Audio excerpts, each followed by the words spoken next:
Hello there. Anybody out there? Let's hope so.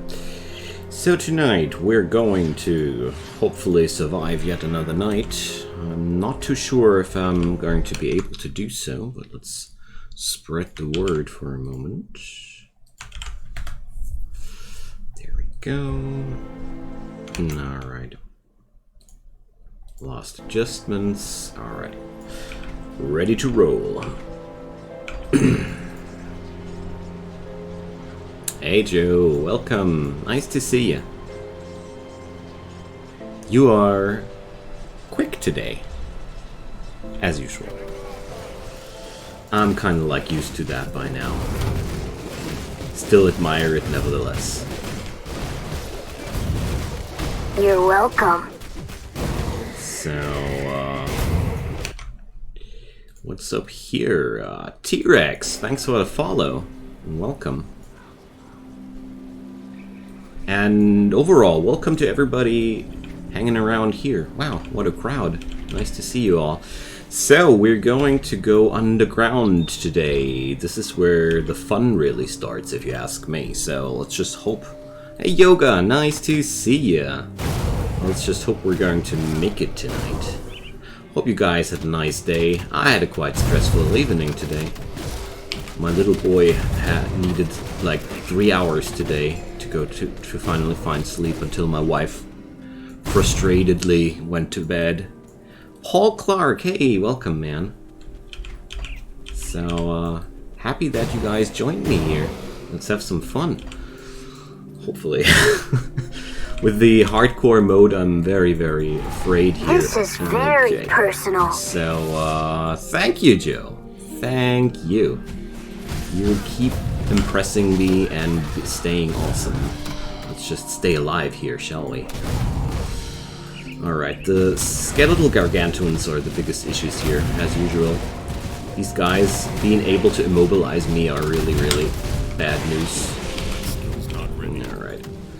So, enable the potion. Let's see if we have to fall back, or... okay. I want to fall back now after the gargantuans are down. Let's repeat with another potion in the backhand. Really prefer to fight these guys while there's a potion ready for me. Okay, looking good. So, another one has been brought into the fold. Aw. I like your eloquence. So, that's really nice. Death Wisp Ointment. Let's see. Blackwatch Seal. Belgothian's Shears. I think that's something I want to have. I think that was one of these here. Awesome. So, definitely a keeper. Physical damage, pierce damage, pierce resistance. No health though. Let's see. Maybe we have to work on that. Cthulhu will be pleased. We'll return to that the other day. More armor, but not too preferable stats. Too bad.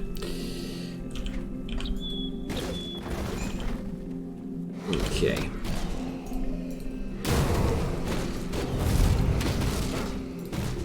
But so far things are looking quite good. I somehow have a bad feeling about today's session. I don't know why, but I feel like death is breathing down my neck. This all went too well for such a long time, you know. Really expected to die way earlier, but well, let's not be too negative today.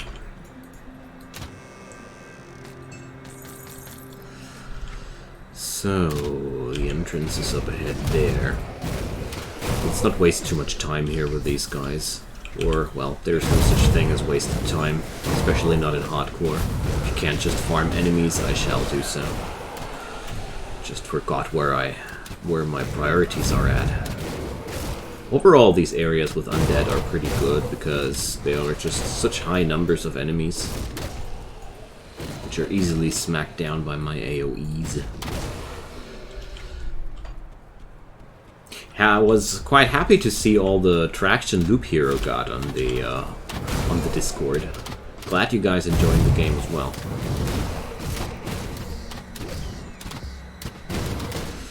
Oh yeah, this is good XP.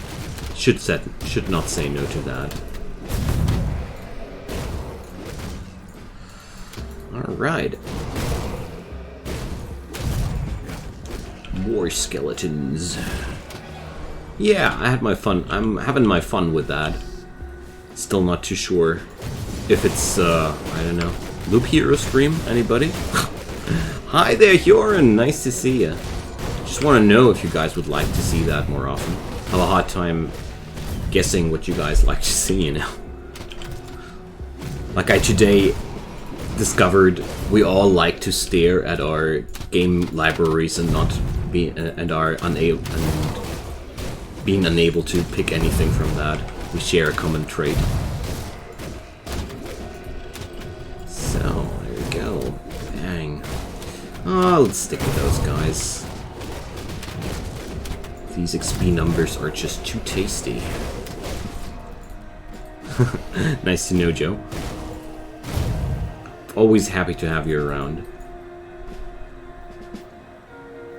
You don't like doing it, it just happens. That's, yeah. That's how it happens with me as well. I always think, like, when I can't select anything to play, I feel like I must be quite stressed out. But those are the moments when I usually pick my idle or incremental games. Alright, so the bone pits here are really not that dangerous. I'm going to sweep out this dungeon nevertheless, because we really need the XP. The further I progress, the better. Because basically, with this game, the stronger I get, the easier my survival becomes. Oh, you're one of those people. Hi Zamtus, welcome! Yeah, looking at the title screen of a game and then shutting it down is something I am doing sometimes as well.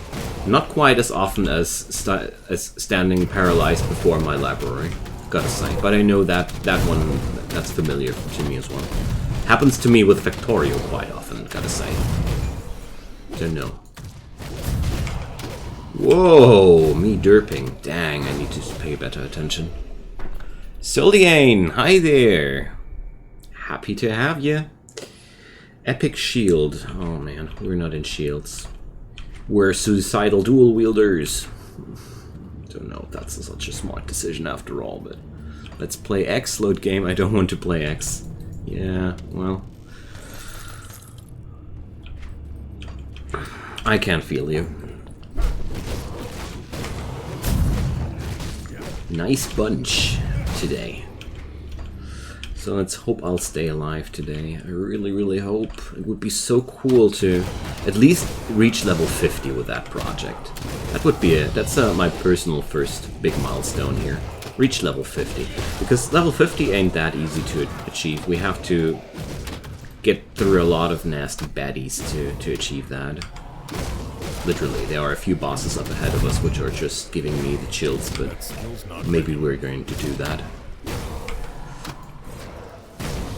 When you stare into the abyss of the huge game library, soon it stares back at you. Ah, Cognito, such well-spoken words! Well.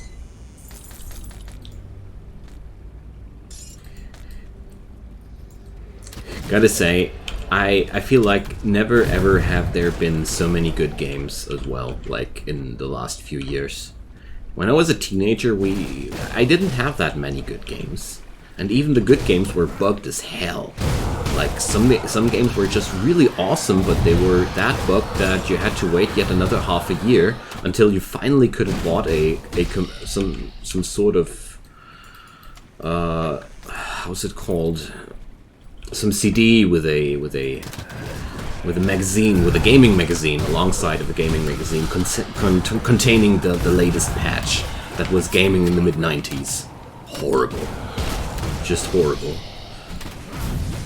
So happy we're way past that and receiving our patches and updates quite regularly. Quote from Nietzsche. Famous gamer. Baldur's Gate, oh boy, that was a rough one too. too many games you want to play, and yeah, totally, Hyorin, totally. Not enough time for all the stuff I want to play. It's either not enough time or not enough energy. Since I become a dad, I suffer from not enough energy way more often than before that, but, you know, the little one is absolutely worth every inch of every little bit of my energy. And if I do my job well, he'll be one of us one day as well. Let's see. Oh boy, we need to retreat. That's a little bit much bombardment here, and we're slowed as well. Let's not be silly. Alright, let's get back into the action. Those skeletons, the yellow ones are really beefy, and I feel like I slowly begin to need another upgrade damage-wise. Ain't bad what I'm doing, but I feel like the yellow ones need to die a little bit faster. Dad gaming is tough. Struggle to find the energy at the end of the day. Exactly, Cognito. Exactly.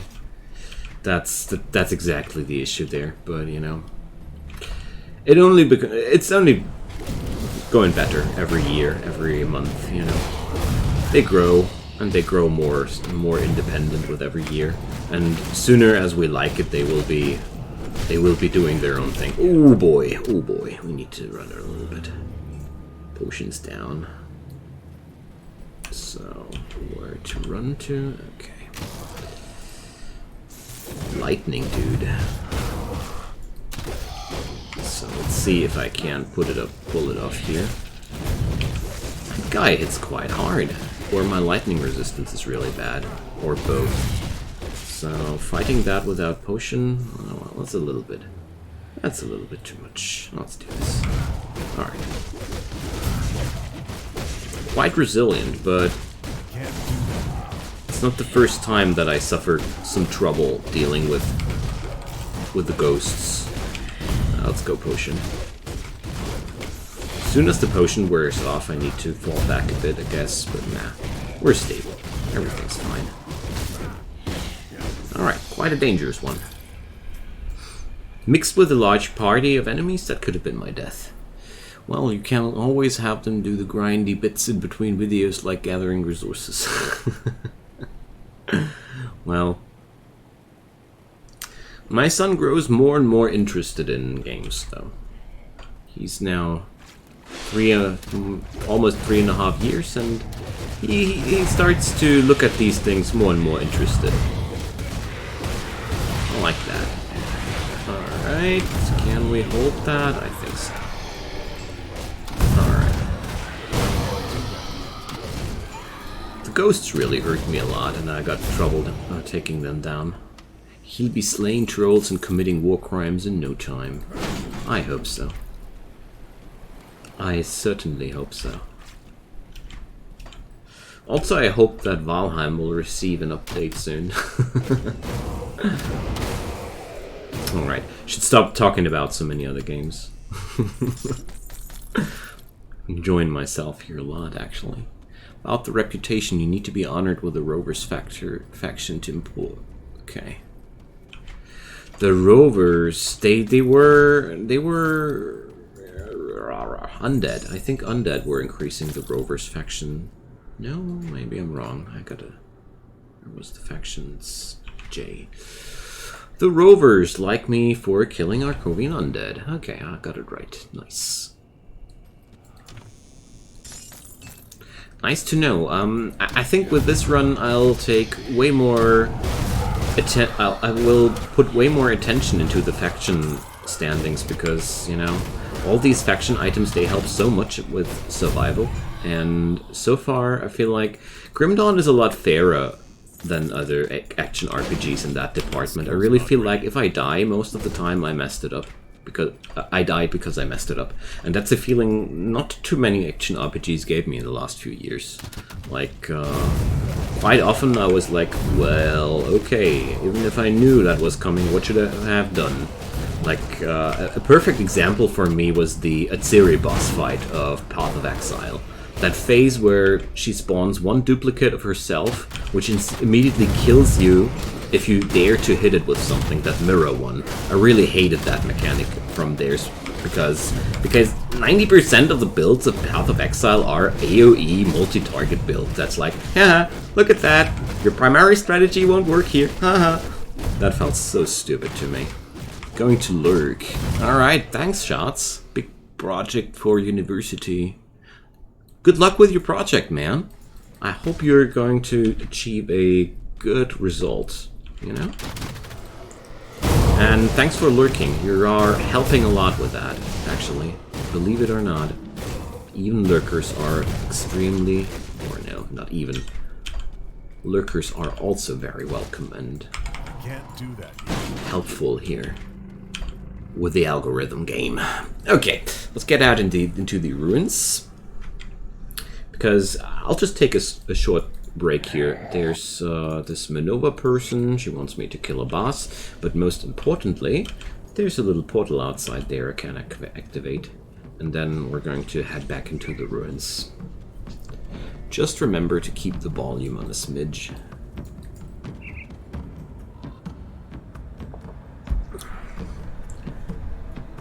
What's a smidge? Sometimes when I think I know most words, something shows up. I won't be looking up in the dictionary right now. But I certainly heard that word for the first time.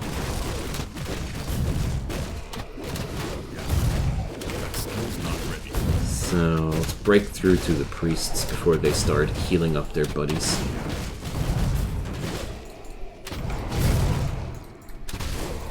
Thanks, Aerospace Engineering Major. It's going well and not too hard, just long. And yeah, I'm happy to support. Thanks, Joe. That actually explains it to me. So, just a tiny little bit, basically. Okay. Smidge is a very tiny little bit, I'd say. Thanks, guys. I always love to learn new words. Okay. So skeletons are so much easier to take down for my build. Alright. Now, let's see. Skill-wise, I was diving deeper into that branch.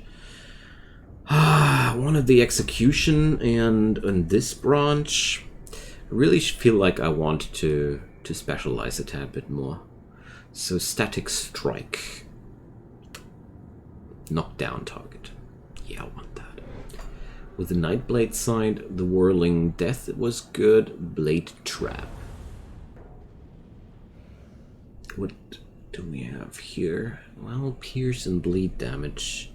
Attack damage converted to health. I will consider that. Night's Chill, resistance reductions, useful, but I can't spare too many skill points on that.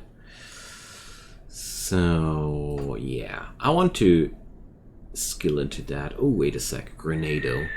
Somebody mentioned that Grenado was that useful. Mostly because I'm spec'd into physical damage, and therefore Grenado should do a lot of damage. So, I remembered that one. Let's keep that and let's see how it works out. Alright. Well, not too much damage.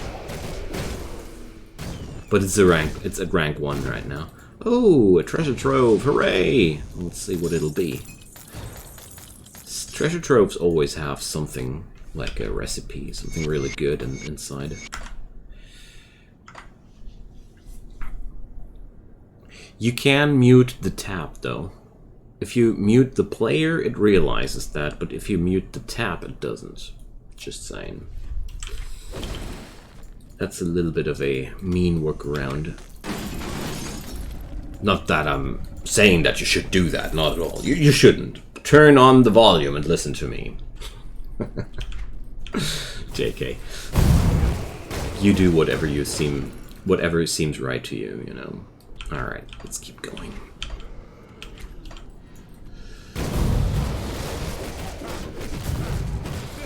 What Joe said.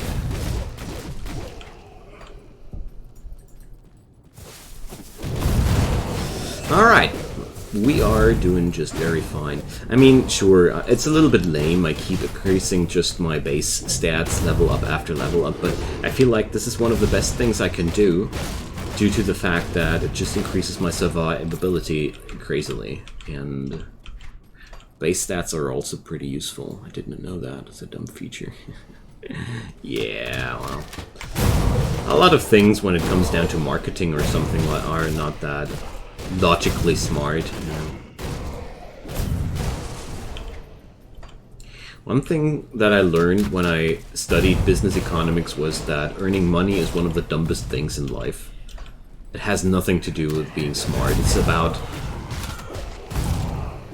dumb things. Earning money is in itself quite dumb because it's not, you know, after a certain threshold you don't need more money, but if you follow capitalistic logics, you won't be stopped. You shan't not stop earning money. Why? Because that's how capitalism works. You won't find a logical argument for that, but that's just yeah.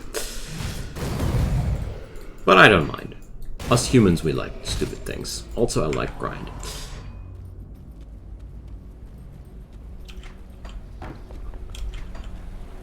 Alrighty. We're almost done with the first part of the Arcovian Undercity, but there's going to be yet another level for us to tackle here. We're respected now with the rovers. That's good. There's also a very nasty dungeon inside here, an endgame dungeon locked behind a skeleton key. I won't be entering that because I think I'm not ready for that yet. These endgame dungeons, they require me too badly to have some sort of better regeneration mechanism. Self-healing. Preferably damage on some portion of the damage converted to health. That would be ideal. There we go. I've died way too often in the extra dungeon here. I don't even know how it's called, but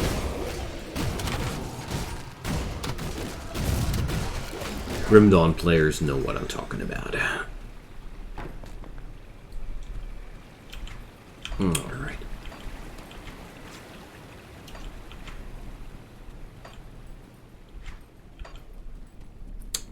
So far, I'm feeling very happy with the streams happening way more regularly. It's really nice to be in touch with you guys that much.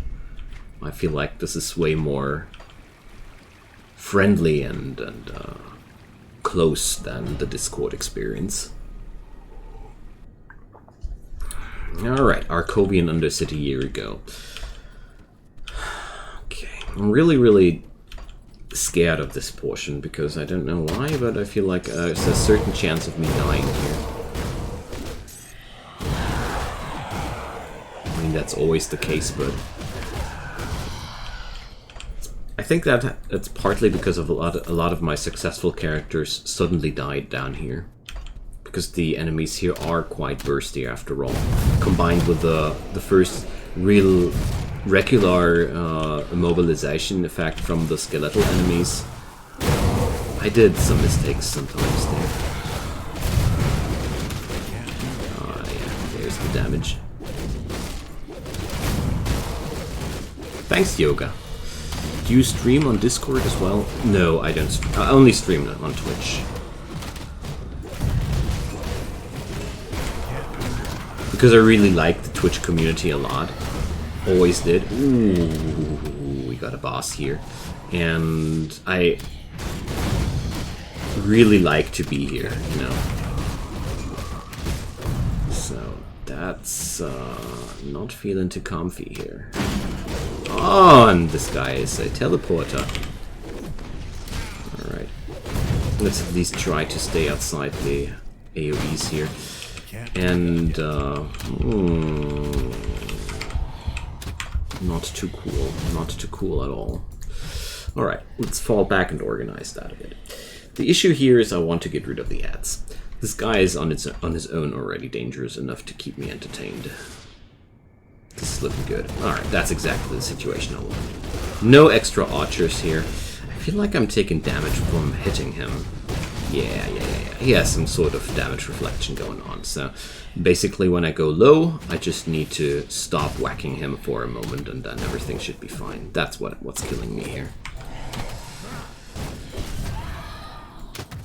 So let's get rid of the archers here first, because they really start to be quite annoying. Alright. So, yeah, it's totally the damage reflection whacking me here. That skill's not ready. Alright. I'm going to go into full assault once my potion is ready again. Here we go.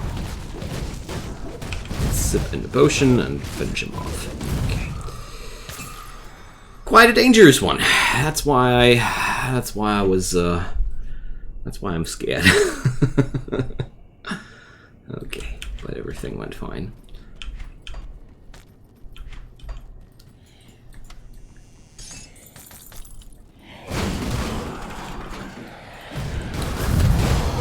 Good thing that I noticed the damage reflection there. Alright, the rest's easy again. Oh, there's a totem. So, tell you what, guys, this is the first totem I'll skip. Why? Because I have the feeling it will kill me. And if you have that feeling in a permadeath game mode, I learned from my experiences that it's way better to trust that feeling than to be a greedy guy and force it through. It's way too frustrating when you are like, damn, I knew it. That's one of the worst feelings ever. Sometimes I trust my gut a lot. And considering how much trouble that one boss made me right there, I feel like it might be a wise choice. When torrenting a file is faster than downloading it directly from the website, then the website is not has no good download ratio. Rate.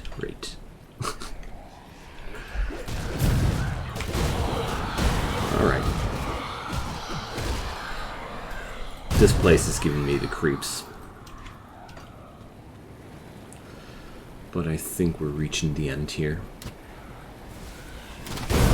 Yeah, sorry, Joes. I disabled links a while ago here. Because reasons. People were not using it reasonable, and therefore I will give you mod rights later, though. I trust you. I know that I can trust you, but didn't even mean to post the link. Okay. Yeah, well, it's kind of hard to configure it correctly. To me, at least. I'm an entertainer, I'm not a moderator. I do my best. Okay. Rovena Core. Okay, there's a new boss. Let's take it serious. Let's lure her into a private area here. Okay. Take down the skellies first. Alright.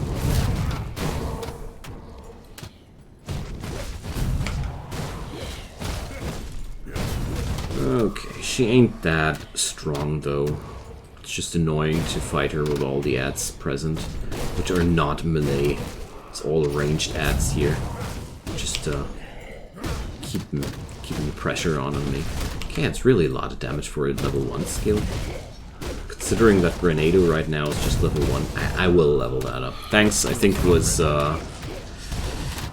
Hyorin who recommended that to me, so whoever did that, if I'm taking it wrong here, thanks. It's a good recommendation.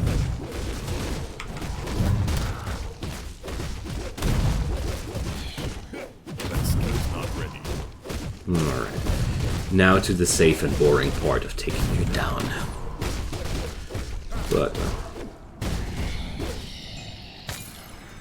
Spectral Arbalest and Kurus. Ooh, that's a lot of health, but I won't be trading a worse breast piece there, only because it has a little bit more health.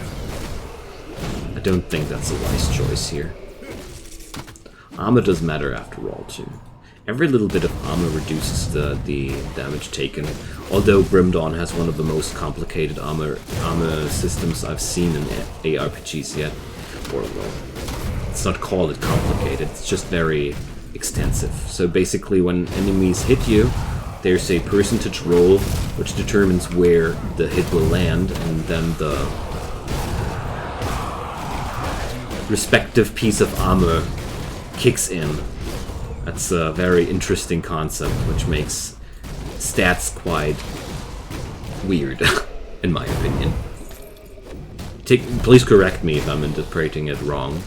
That's just how I read the stats. Okay, that's that. Oh, a few more ghosties.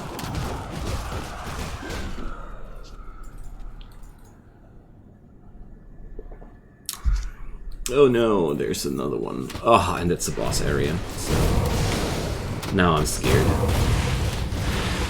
That's exactly what I've been scared of. So let's take down the rest of them, especially the priests. Ooh, that's a lot of damage. Going to stay a little bit nearer to the door, just in case we might be needing it.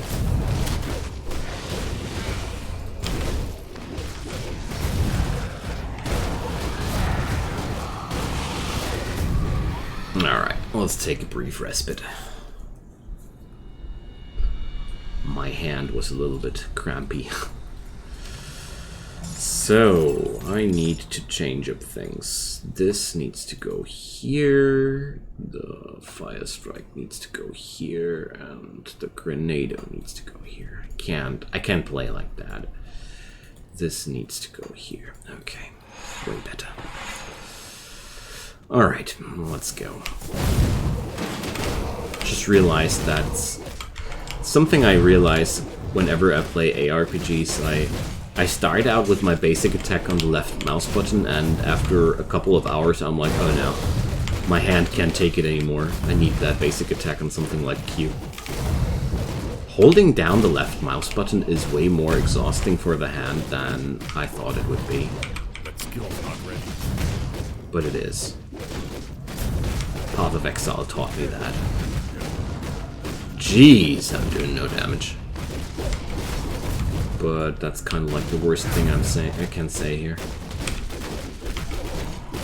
But, well, I don't know, maybe it has something to do with the fact that I'm only increasing my base stats and not my skills. Who knows? But safety first, you know. Come on, dude. I want him on a little bit of more open terrain. These AoEs, they are so hard to properly dodge when he's in such a narrow corner. Oh, let's take it here. That's good. Want a little bit more mobility here. Okay, that boss is really easy. A lot of what? Lifesteal? No, I have none at all, sadly. I'm only using the regeneration skill from the Nightblade and potions, basically. But considering that I still have 71 potions left, so I'm not using them too often, I guess. I'm really hungering for some lifesteal here in my build. I feel like that's going to be the next important complement for this build, because right now healing is, you know, I don't like to rely on manual healing, but if you have to, you have to. Not doing too bad. yeah, thank you. Okay, so the thing is, I'm used to that, but it's not ideal. It's certainly not ideal. But for now, we'll take it. Usually in these kind of games, these things evolve just naturally. So, the tortoise. The tortoise is finished. Convert. I said that, I think. Converted to health. Attack damage converted to health. Useless. Here we got a slight increase. I mean, vitality damage is at least part of some of my skills, but I really don't like it too much. So, Scales of Ukama would do something like that. A lot tankier than my char. Of course, I mean, the thing is, I'm investing very hard into resilience. Sorry, I was cross-reading the other post there. That distracted me. So I basically build as tanky as I can. I think the fox is the best one to take, because bleeding is, if I remember correctly, pretty present in the Nightblade tree. Pierce, acid and poison. There was some bleeding somewhere. Yeah, here. Whirling Death. And that one, no bleeding damage whatsoever. It's not too present though. Dang.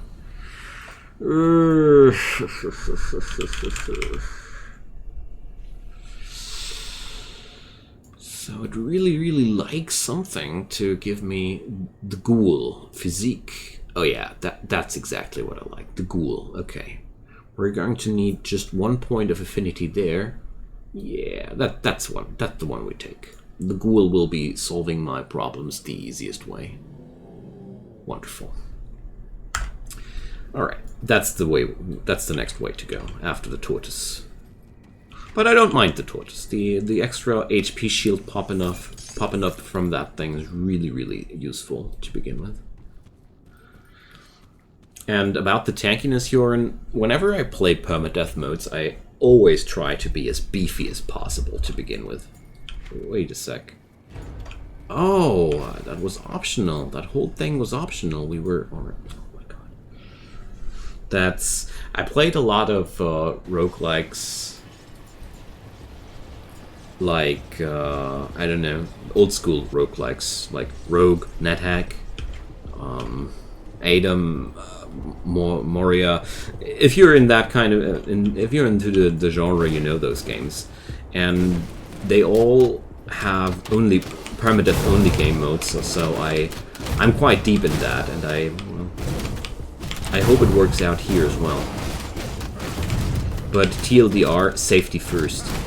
A dead character can't deal any damage, so therefore being tanky is always good, unless you can't beat the sustain of the enemies.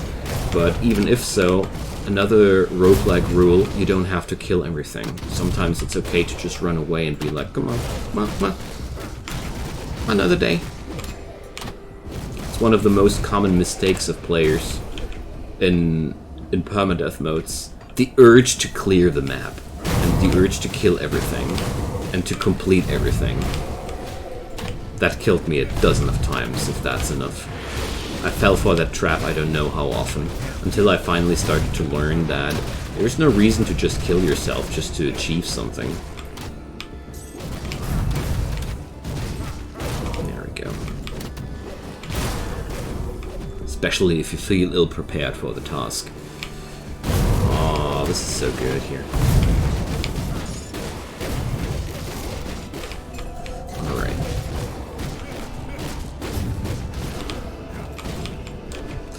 Let's go for...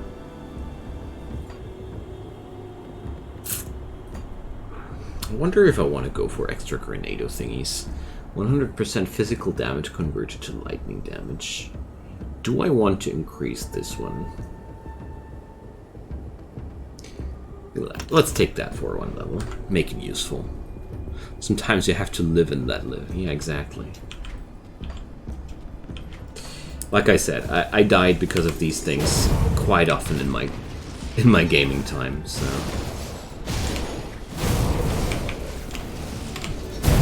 I had to learn this lesson the hard way.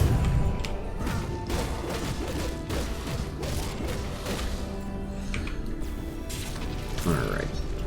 The Grenado I'm learning now also because I know that with this kind of game, some sort of ranged option is quite mandatory, you know? You never know when you will meet a boss which has such a nasty pattern which makes it almost impossible for you to deal with them in the melee. That happens so often that I'm always happy to have some sort of ranged option for my builds. And this looks super dangerous.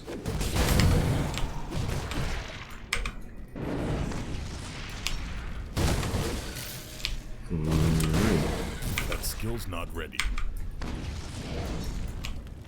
These guys certainly hurt a ton. But that's just Chthonians.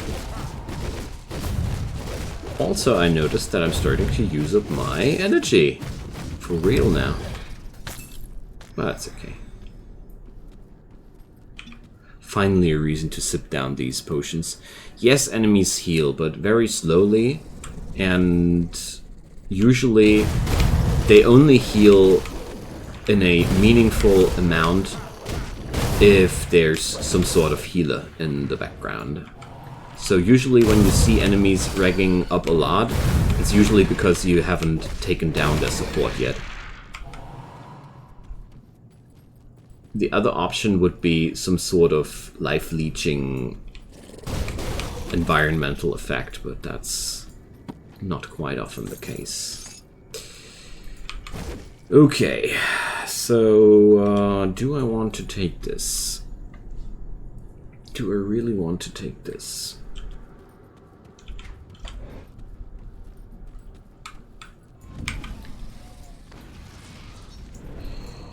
Alright. As you see here, the grenades soften up these guys before I have to deal with them. The grenades are so good because it's piercing and physical damage, which makes up, like, the most of my Nightblade skills are based around physical and piercing damage. So this totally fits into my picture. It was a very, very good choice there. Also, you notice that I'm taking these guys a lot more serious than everything before, because I know how hard these Chthonians hit. Bosses heal when you die on higher difficulties, also on Veteran. If you die on Veteran, they do so as well, but we won't be able to check this out in this scenario, because if I die here, I stay dead. Chthonian Harbingers, that's no good news. Chthonian Harbingers are really nasty. They are one good reason to have a ranged attack, by the way. I'll show you why. Alright. Taking this very, very carefully here. Did so much damage on these guys. Alright. These Harbinger guys, they explode with a really destructive explosion on their deaths. Combined with the high amount of damage they do, it has killed me so many times. This has killed me so many times in the past. Check this out. You see that explosion radius? I'm pretty sure I survived one of those blasts, I'll show you. So you see that's roughly about 20 to 25, well, 20%. Well, it's you have to consider Hyorin. This is only a rank 4 skill at this point. Don't give it time. If this thing is level 16 and gets those extra add-ons, this will totally go nuts. It's just low level at this point. That's all. It's ranged splash damage, therefore its damage is a lot lower than it could be. And also, like I said, it needs a lot of rank ups to shine. But right now I'm quite happy to have it, because this dungeon is one of those where I don't feel too comfy with getting too close with them in larger amounts. Chthonians really hit like a truck, and if you check out the enemy level, this is an area that just gives the enemies a lot of extra firepower. So there's almost no enemies here which are under my level. So it's a tad bit greedy of me to play here, but I feel like so far we're doing just fine.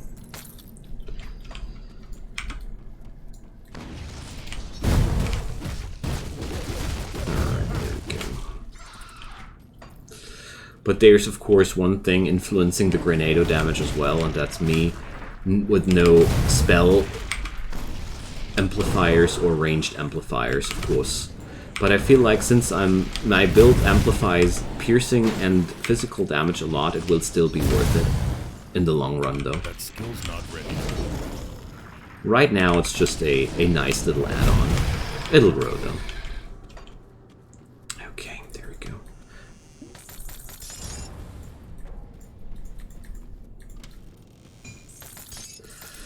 This place really, really makes me kind of nervous.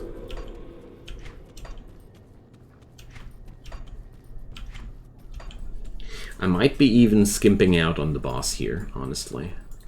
I'm very afraid that I'm doing a grave mistake here with aggravating the purple boss here. If there's one, that is.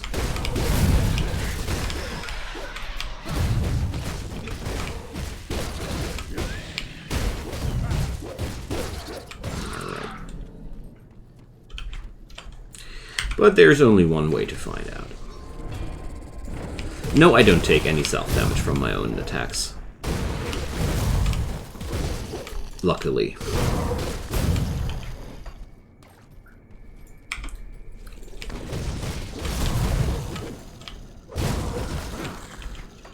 Alright. So this area is a lot easier than the areas before, luring me into a false sense of safety. Ooh, boy. Those Hungerers are really, really hard hitters as well. Okay.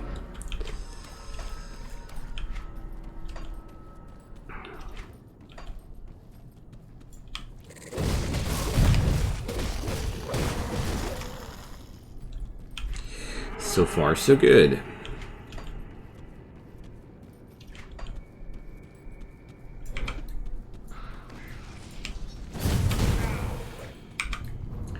Well, usually I am able to stay longer in front of the enemies, but not here. I really feel like I need to skimp out of these fights so quickly right now.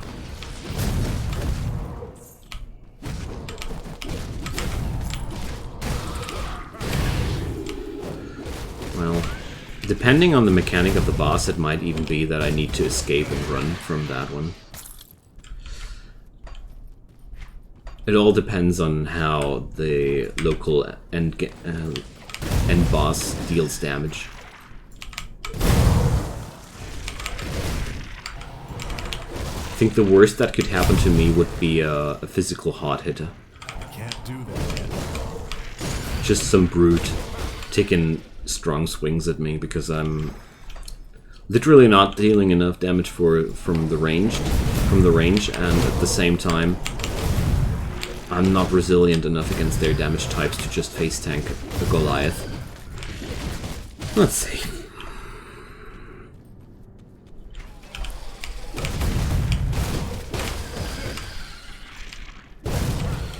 But it's already a pretty good preview teaser for me how I fare against this type of enemy. I think that's the finale now, if I remember correctly, that is. Or was it another level here? Can't remember right now. What I like the Grenado for is its insanely high chance of disabling enemies. Even if it doesn't deal too much damage, the disable here is extremely powerful. Okay, so Narinkur, the ostracized. I'm going to pull him outside there. I don't even want to aggro his buddies over there. Quite happy if we can take that fight on a nice 1v1 basis. Oh, crud. No. I'm not doing this. Obsidian shots are so friggin' deadly. I don't dare to dabble around with that. Obsidian shots one-shot so many of my characters in the past. I don't want to take this such a tragic fate here. Basically, to deal with obsidian shot placing bosses, it's best to have a high resistance against, I think it was chaos damage. Correct me if I'm wrong, I think they do chaos damage. Or was it vitality damage? I think it was chaos though.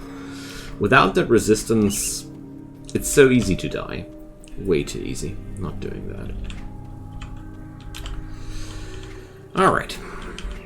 Might be a little bit of a lame decision, but it's the safe decision. And most likely it would have been not worth it. So often the rewards for these bosses are not worth dying for. I'll take this path first. That guy wasn't in the game when... Yeah. That whole area didn't exist when the game got released. I have this corner in my memory without a dungeon. I was very surprised when I came back one day and it had a dungeon. I'm pretty sure they introduced that later. I don't know it though. I would have to look it up.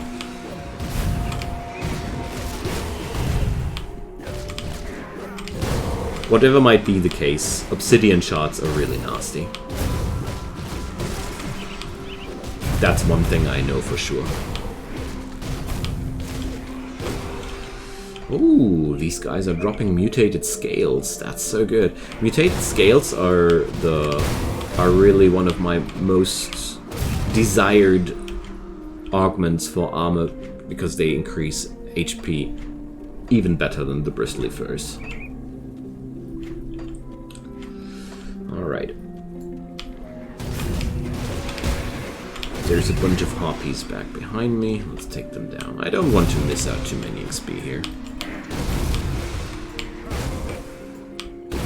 Like I mentioned before, preferably I would be just over-leveled here and just take down enemies which are weaker than me. That's how I like to play hardcore. It does sound a little bit anticlimactic, but in reality it doesn't work out too often like that. So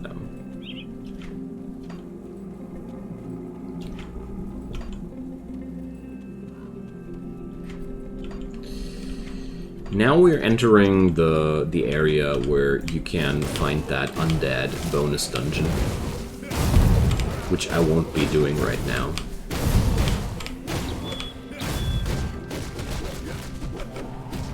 I want to stay over the earth. I want to stay outside for now and grind up a bit my XP and such. Caesarine's Conviction. Oh, a two-handed sword. Too bad. That's so not my style. But I'm very happy to have all these skeletons around here.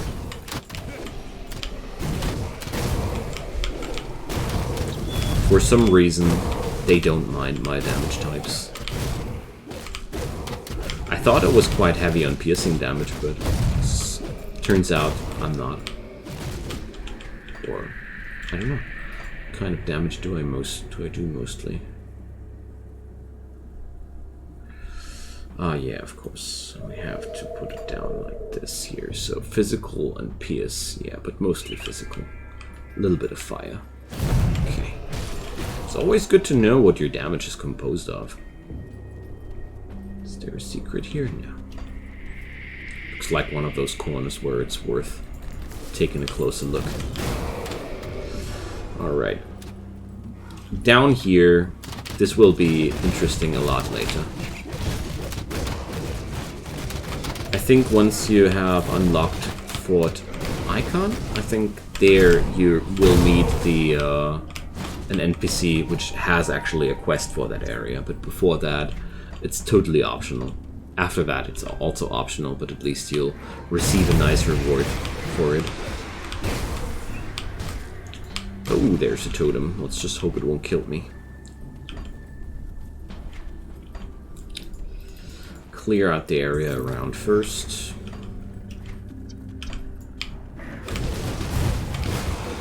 And let's have some fun and experience.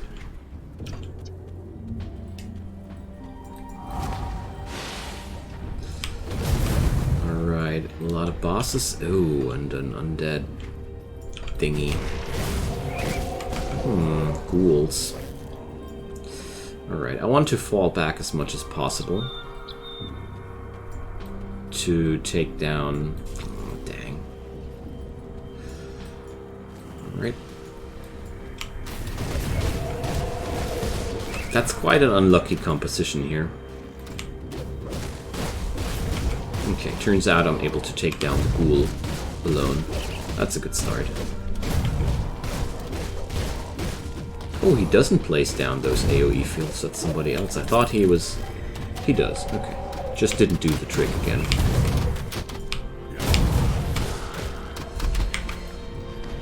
Alright. Ooh, that's a lot of damage, though. Alright. Just want to stay away from those immobilizers while my potions are down. Oh boy, that's this gargantuan boss. Okay, that's a really nasty totem.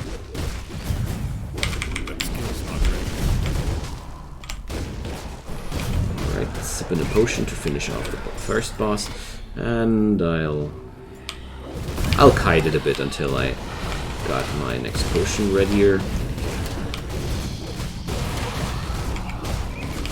Oh, let's get out of that.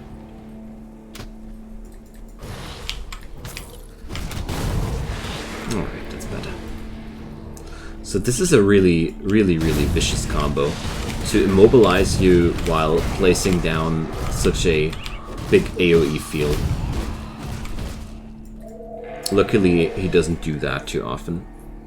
Yeah, that's a lot of bosses. That's what these totems are about. But it also gives you a lot of loot and a lot of experience at the same time.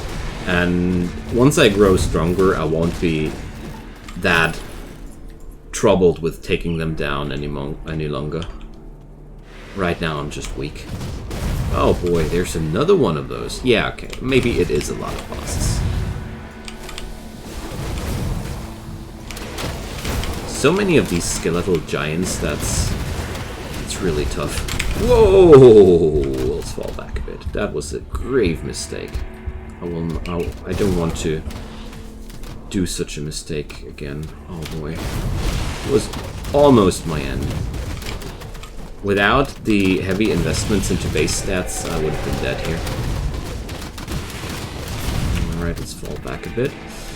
Thing is, these gargantuans are minion masters, so they keep summoning a truckload of skeletons, and most of these archers are just summoned minions, so it's not even worth engaging them directly.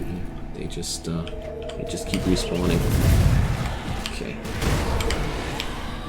So let's take it very slowly. I'm out of pots, so rather dancing than fighting right now. Alright, now we can go for it. For the finale. Wow, almost died here. Doesn't feel good. Doesn't feel good. When you know, I saw that situation and I know that if this would have happened 10 or 20 levels later, I would have been dead. That's a very uncomfortable feeling. But for now, we managed. Oof. Alright. Rare helmet, Crescent X, harness, rune. Okay.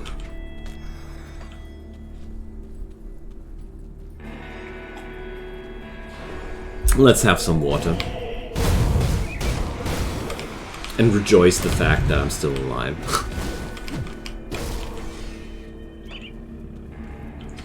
But that was for sure a very uncomfortable near-death experience. And, oh, look at that. I think I just discovered a secret. This is only opening because I got the runestone of Drieg. So, let's see. Am I able to withstand these guys or not? The effect here, berserking, attack speed but minus defensive ability. Veteran increases the max number of bosses on screen, I believe. I see. Well, I tried out normal difficulty without veteran, and, well, risking that it might sound arrogant, I was very bored with normal difficulty without veteran. It just was no fun. I love veteran difficulty because it makes the normal difficulty of action RPGs finally entertaining, difficult, and challenging. I really like that. Magistrate's Censor. Still not better than the stuff I got here. Well, base damage low. Just has a very low base damage, sadly. But wait a sec. That's the damage with the severed claws. But I think this won't be stronger. I need weapons which are stronger even without the upgrades here. Alright, here's the Guardian of Salil. Let's fall back for a sec, just regenerate a bit. If I can, that is. Alright, here we go. Lore-wise, Salil is all about burning in fire. Woohoo! I need to dodge that one. Oh boy, nah. Not yet, not yet, not yet, not yet. We're not taking that. I'll just level up, be a boring, lazy, hardcore player, and come back in 5 levels. That was way too close to for comfort.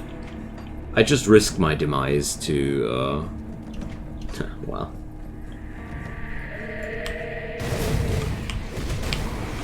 You try to dare me here, Joe, but that doesn't work like that. I'll just come back later. Yeah, exactly. Those Guardians are really powerful, and that Fire Breath skill almost took me down. And I'm already happy that I was able to get out alive. Oh, thanks, man. I didn't know. I would have thought it would be all fire. So, let's check it out. Chaos damage is 20% resistance. Did I see that correctly? It's chaos? Yeah. So 20% ain't that much. Well, the easiest way to deal with these enemies so far that I found was activating them and then get back later when you're stronger without reloading your save game. Yeah, it's a little bit cheesy, but, you know. I'm pretty sure I will take a wrong measure early enough that'll kill me. I always feel like handling permadeath game modes is a lot about knowing when to chicken out. Not so much about playing like crazily good, but knowing what your limits are, where you can't stand a chance, and don't take that risk for no reason. That's a lot what, for me, permadeath modes are about.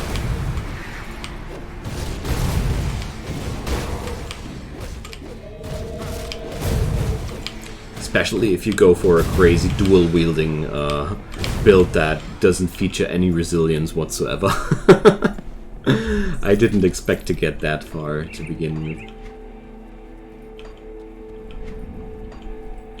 Although, I gotta admit, deep down inside, I can't wait to die to see what I'll try out next time. But let's not think about that too much.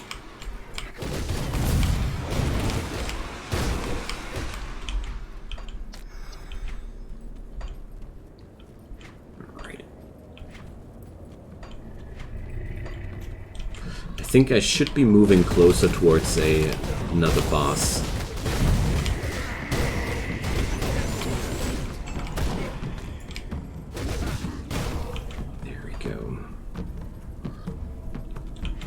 Yeah. There's the Lutra the Abandoned. Ooh. With that undead totem, I somehow assumed that there would be not that many undead spawning, but more beasts instead. And I was kind of like shocked when I saw that many undead there. Yeah, I need to chicken out a bit. This guy has a fire aura, which hurts me a ton. Let's do that with potion.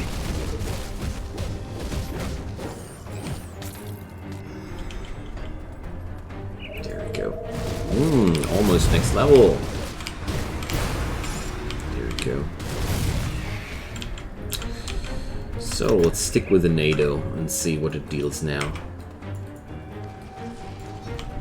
Well, getting better. But I really like the Grenado for its qualities against larger packs of enemies, which I have trouble to touch. Not sure if I'm going to respec it later, though. Not too sure at this point. I also have the feeling like I could benefit a lot from taking down that spec and putting these points into other direct damage skills, but luckily I don't need to decide that right now.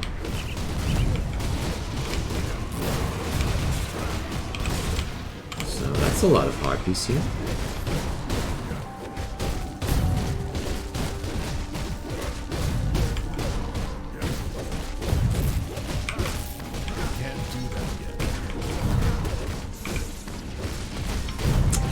But so far it feels like it would need too many skill points to start to be effective at this point, sadly. I don't like to say that, because I really would like to believe in that concept, but somehow I feel like I lack spirit for that skill, somehow. Maybe I'm wrong, maybe it's worth leveling it out. It's always the issue with that game. So often skills go crazy only if you skill them out completely, and before you do, they're very, very underwhelming and mediocre. But for some reason I feel like that's not the damage I would have assumed when I saw the numbers there.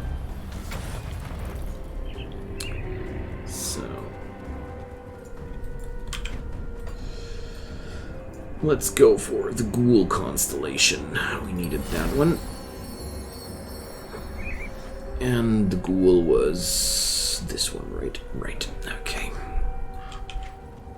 It's going to need a lot of devotion points before I hit that point, but, well, we gotta start somewhere.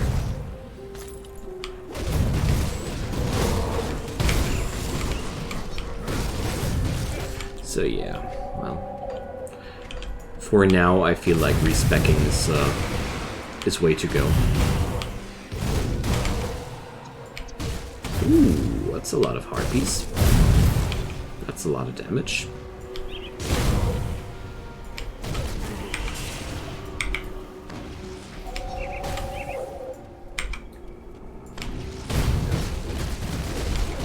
Alright, that's better. Nah, the damage is way too neglectable here at this point. Too bad.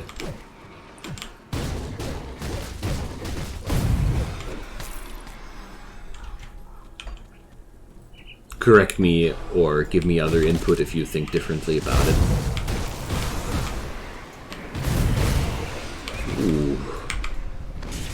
Although I gotta say, a ranged option would sound quite tempting. But then, if I want to go for something like that, I want to give that one from the Nightblade tree a chance. The trap, which I can upgrade to be life-stealing as well. That sounds like a good one. Whoa, you! Can't do that yet.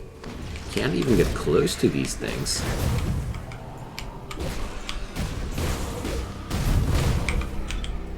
That skill's not ready. So much lightning AoE around them the whole time. I think they both share the same trait. Okay, there we go. Oof. Very uncomfortable. But luckily we got it without dying.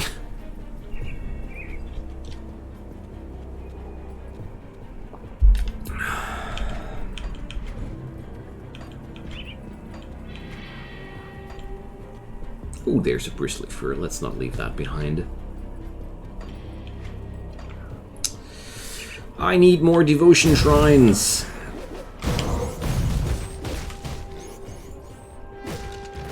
Alright.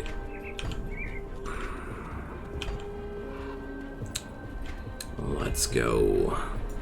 Oh, hi, Elsa. Alright. She doesn't want to go back to Daddy Mornay.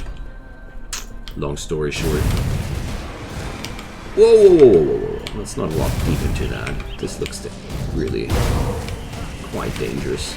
Although I think it should be a lot less dangerous than the last one because it's only one harpy boss. It's still, they deal a lot of damage here.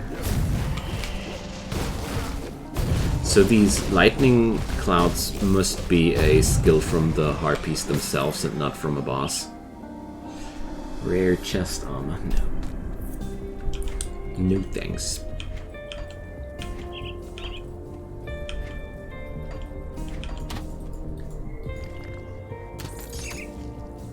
Okay.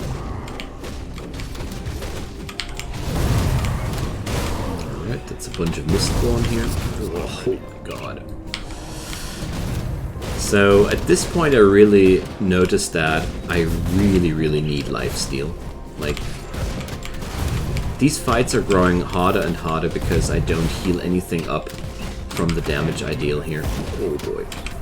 Ooh, this is not good. This is not good. This is not good. I think these guys have nets, right?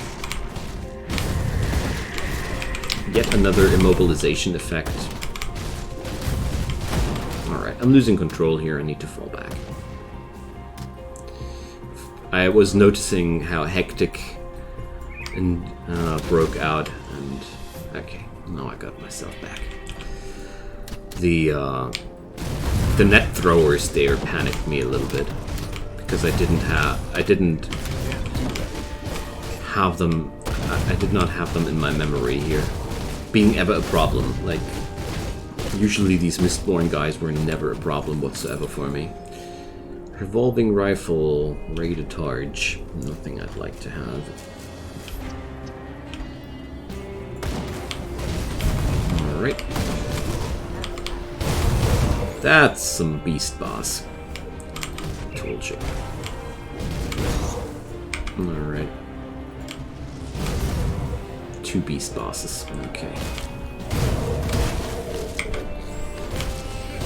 Alright. Difficulty ramps up a lot right now. Like, all of a sudden I'm really struggling with my life here.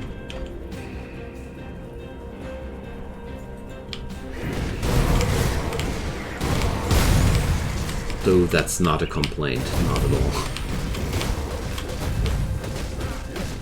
I really want to go back into a town soon though, to respec the skill points that I don't want to keep at this point. I really would like to give them into something else, which I feel useful right now. Project Grenado was sadly not working out as intended. I think if I would just be patient and invest more skill points into it, it would work. But I won't, because I'm a melee character. And if I have to invest that many points into it to make it work, I'll invest points that would be more efficient elsewhere. At least that's my personal take on it.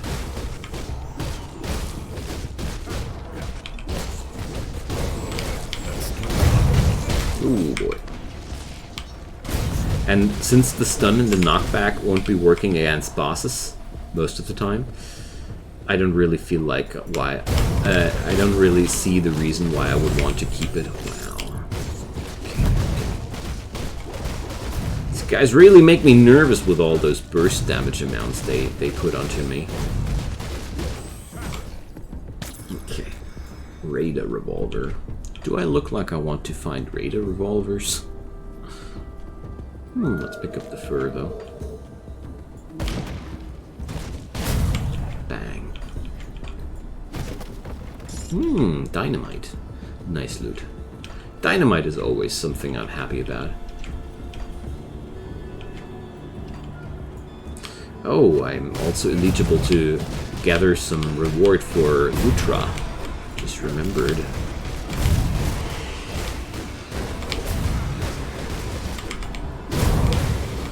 Alright. I can't believe it, but I'm still alive.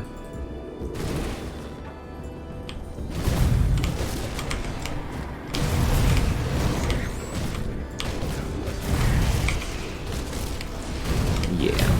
So sad about the Grenados, honestly.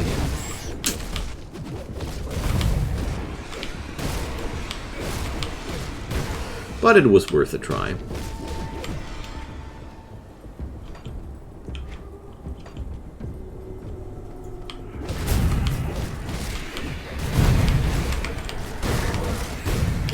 Still makes me wonder what would be my option for ranged scenarios, because there are certainly a few enemies which I don't want to take directly 1v1 if I am able to avoid it.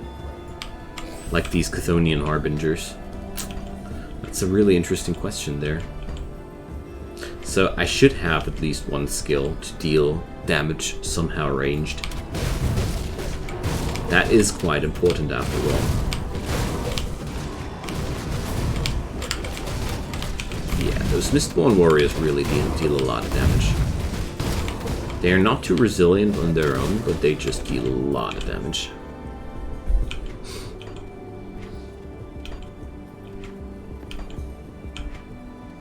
Okay, wonderful.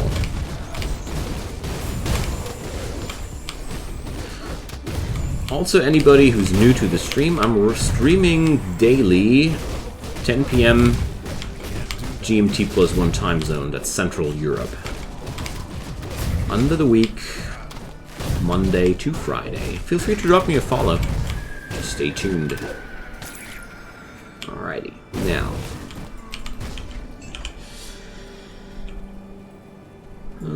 There's another boss, but obviously, honestly, I love bosses. There's another interesting area in Act 1. Okay. Which one? Is it the one hidden behind the dynamite thingy?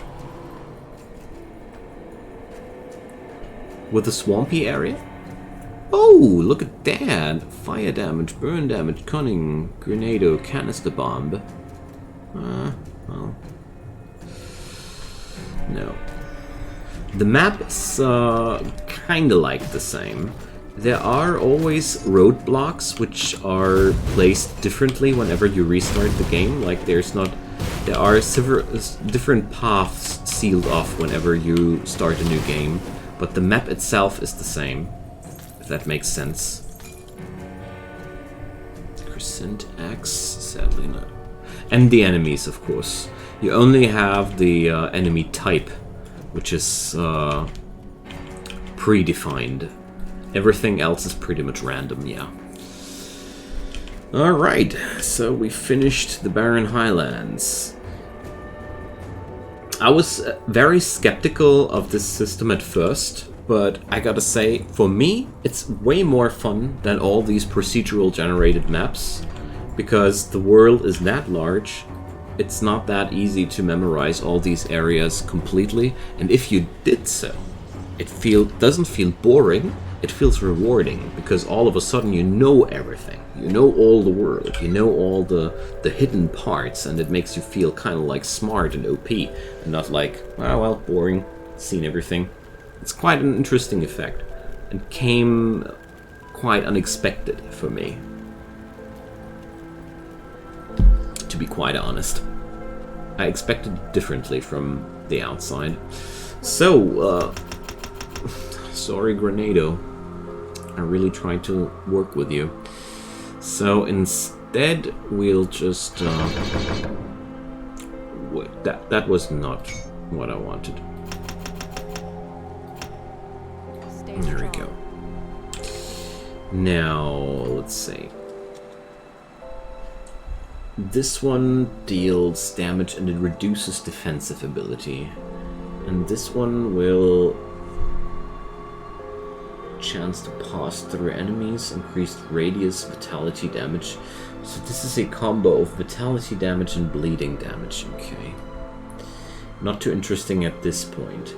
This is a level 50 skill, so, well, I don't care. I want that static strike, and... ah, I see. This could be actually changing the odds for the Grenado, but later. One thing at a time. Mortar trap. Okay.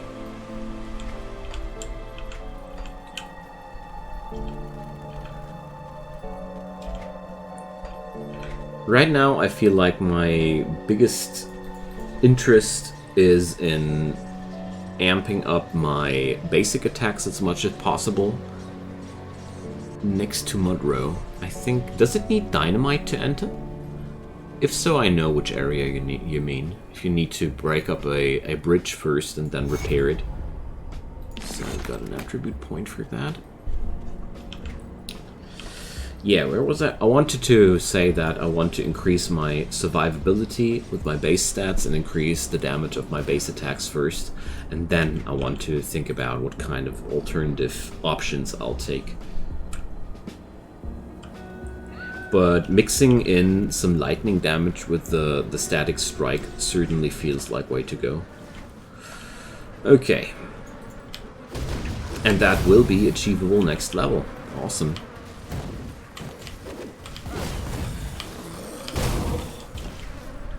Alright. I think this one had another hidden area with an altar. If I remember correctly. Alright.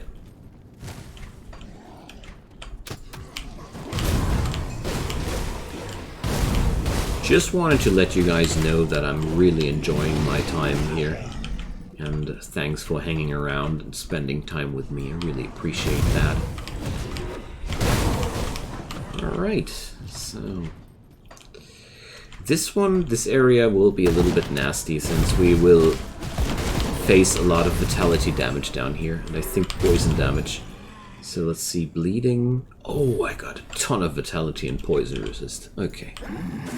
I'm way less worried about this one now. That's good. There's a lot of worms and other poisonous stuff underground here.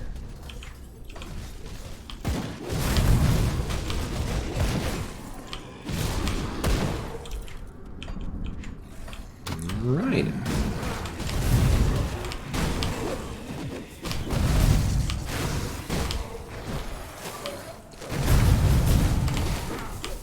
There we go. Almost taking no damage. It's really good. So, was this worth it? I don't think so. Passing through that ether stuff is quite dangerous. And I don't take any experiments here. It would be very, very frustrating to just die because I was too curious. Did you ever play Titan Quest before? Yes, I did, Subjugator. I did. But sadly, I didn't finish the newest add-ons yet. But I gotta say, the graphics look a little bit dated, but the gameplay really feels still pretty smooth and decent. I also own all the add-ons from that, so maybe one day we could be doing some Titan Quest too. I would be down for that, actually.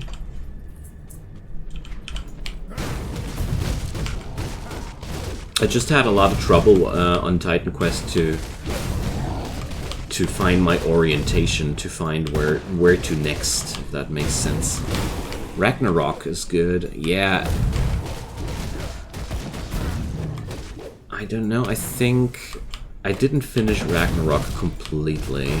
I think that's where I was stuck, or did I finish Ragnarok and did not finish Atlantis? I only remember that I didn't find some next objective, and then after 30 or such hours on that character, I didn't pick it up again afterwards. That's all I can remember about my last rendezvous with Titan Quest. Before that, I enjoyed myself a ton, though. Marauder's Talisman. I really should consider crafting myself some talismans soon. The skill trees are... No, they're not similar, but they are...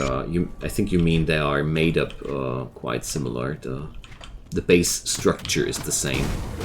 But the skills are completely different. And also the character classes available for Titan Quest. For me, personally, those funky character classes were one of the most appealing attributes of Titan Quest. Like, these were really interesting things, like the Oracle, the Dream Mage, or what was it called again? That was really cool stuff. Very unique, very refreshing. Quite happy these guys did continue this product until this very day. I really like that developer company behind these games a lot. Alright, so go. So far, we're dealing very, very well with the threats down here. Just had really good curry. Oh my god, I'm so jelly. Hope it was really good. Sandwiched by Nightbot again. Well, you know, Nightbot is quite the talker.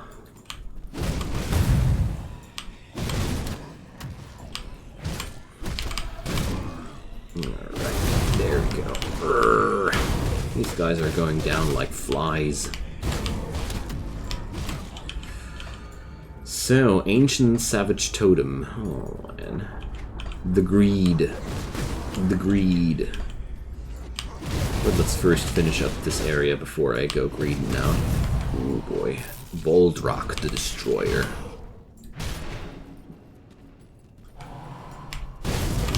Alright, let's call the herd.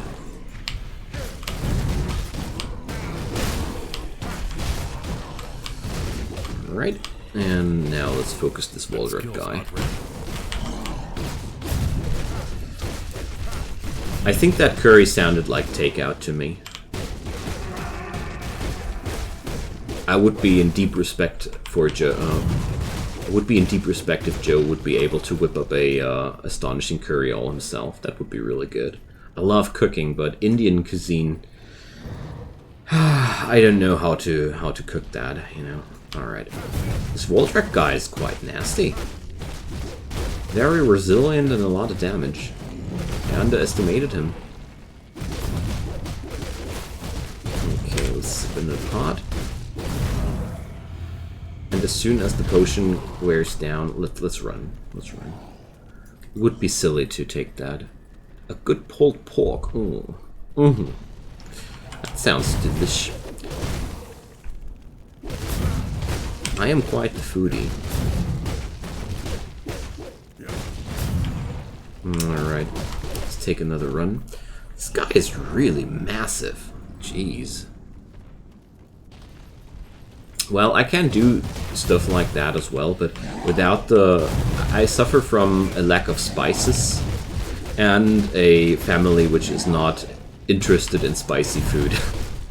My wife doesn't like spicy food too much, and, well, my little son is just 3 years old, so he's forgiven to not like spicy food too much, but cooking it all for myself is just too much, you know.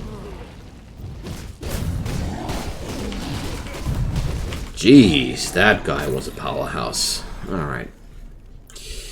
12 hours slow cooked. Oh, that seems to be tanking a crazy amount of damage. This is very personal. Ah, thank you, Joe. Well subjugated, that thing had a very high resilience against physical damage, if you ask me. I think that was the big problem there. Thank you so much, and welcome to the channel, my friend. It's just my mother-in-law that can't handle spicy food. Well, the thing is, I keep being happy with spicy food since now 10 years of partnership with my wife, and slowly she starts to have a growing interest, and she also grows slowly into spicy food herself, very, very slowly, because I don't pressure her, you know? It should be fun. Spicy food is not about being the toughest dog on the street, it's about enjoying spicy food. I don't like people that try to eat as hot as possible because they want to prove that they can take the pain or stuff like that. That's just stupid, you know? In my opinion, at least. Everybody should decide for himself what he likes or don't likes. Joe is definitely one of the nicest guys around. So, I think I missed something. I feel like shouldn't be the last area containing a secret area leading me to another shrine? Did I miss some secret door? Or was it the other area? I think there's one more, I think it's the next map. I think it's the next map containing the, my brother cooks a lot with Madame Jeanette peppers. Yeah, well, some people really do like that. I just want to emphasize that if you don't like the food and you're just taking it to prove yourself something, well, That's not necessary. Food should be about enjoying. Another one has been joed. Is that something we're doing now? Joeing people?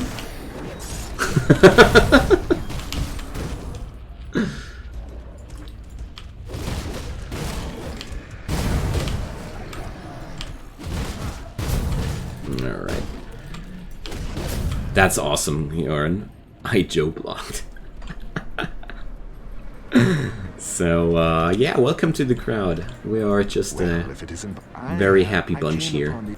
Yeah, Ulgrim, we know that you're actually looking for help. Also feel free to check out the Discord server. We do have a really nice community here, and I keep you guys posted about everything. Next streams, videos, and whatnot. I'd be happy about joiners. But most importantly, do whatever makes you happy. I think this cave is the one I was looking for. But before I go for that, I'm going to fetch myself some tea and be right back in a minute.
So,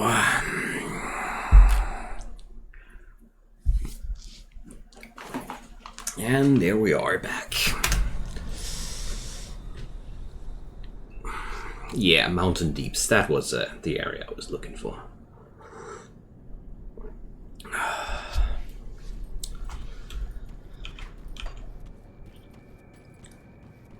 Fresh hot tea. Let's go. Well, I deeply respect IT jobs these days because this whole thing is so demanding. You constantly have to learn so much and always, and yeah, there's so much competition as well. Got a lot of respect for that. Not as if my own job would be not super competitional and all that, but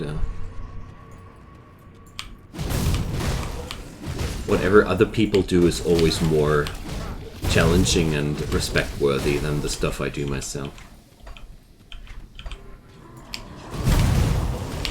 So, there we go. So this area works out a lot better than I'm used to for me. All my other characters before had way worse resistances here, and what is merely slightly painful here was almost immediate burst death for a lot of other characters of mine, so... I mean, I don't want to be too happy too early, but it's looking really good. Alright, Vampiric Bone Wall. Okay, new level. Let's take in this one. Alright. So the percentage bonus of fire damage was the real deal here. I was looking for. Extra lightning damage never hurts either. I mean, sure, I don't want to have too many different damage types, but only one damage type ain't the best solution either, in my opinion. Unless you got some really, really heavy way of stripping resistances from your enemy, then you're basically good to go with just one damage type. If you're able to reduce the resistance of that particular damage type at the same time while dealing it, one damage type would be actually ideal. So many things actually depend so heavily on the circumstances. That's why I love this game so much. Alright. Well, I'm so relieved that this works out too. Reduce resist from devotion? Yeah, I'm really looking forward to these things. Bone Blade, too weak. But now I want to start out with Life Leech from Devotion Shrines, because I don't happen to have that at all in my skill tree, and it's such a big benefit to have that.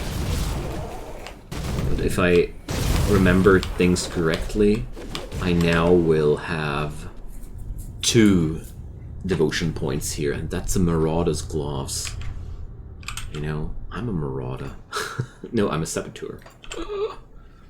I did that wrong into the... Oh my god. I'm not a Marauder tonight. Whoopsie.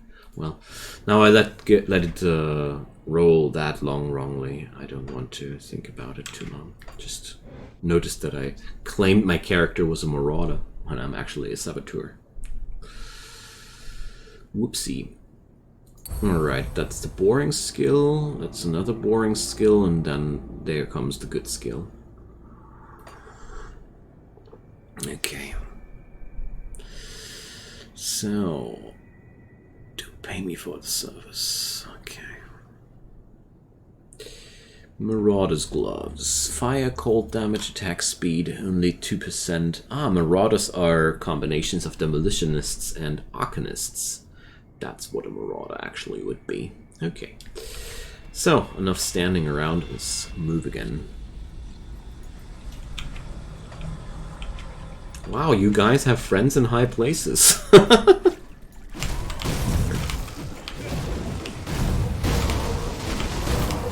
So if anybody of them looks for a nice gaming channel, you know who to recommend, right?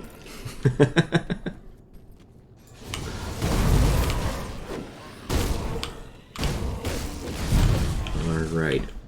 So...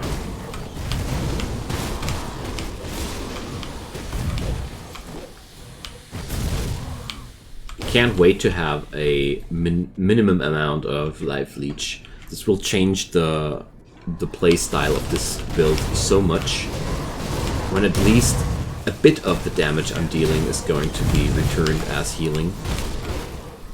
I hope I'll reach that point tonight. That would be awesome. That would be a really, really big step forward. So, sadly these items all don't pack the punch I'd need. So sad. I'd love to have a new weapon upgrade, but turns out it's not happening, not here at least. But what's happening is a really, really, really decent kill speed down here. Those guys really die fast. We will still tease him for working for the state. Well, I think there's nothing wrong to work for the state at all. I'm really genuinely happy for everybody who has a stable life and a good source of income, because I personally think it doesn't matter that much how you earn your money unless you're, I don't know, a war criminal. There are limits to ethics, but what I want to actually say is I think it matters way more what you do with the money that you earn than how you earn it. If you actually don't mind the way you're earning it, of course. If it makes you sick, how you earn your money, it does matter a lot. But TLDR, how you spend it matters, not so much how you earn it. Why? Can't do that. personal opinion. Take it down. Okay, good stuff. Really happy with that attack speed at this point. It's called an Amtenar. That sounds like Beamte, which is the German word for, in Dutch, which could roughly translate to job and very unpleasant. Banking. Yeah, banking is a nasty job too.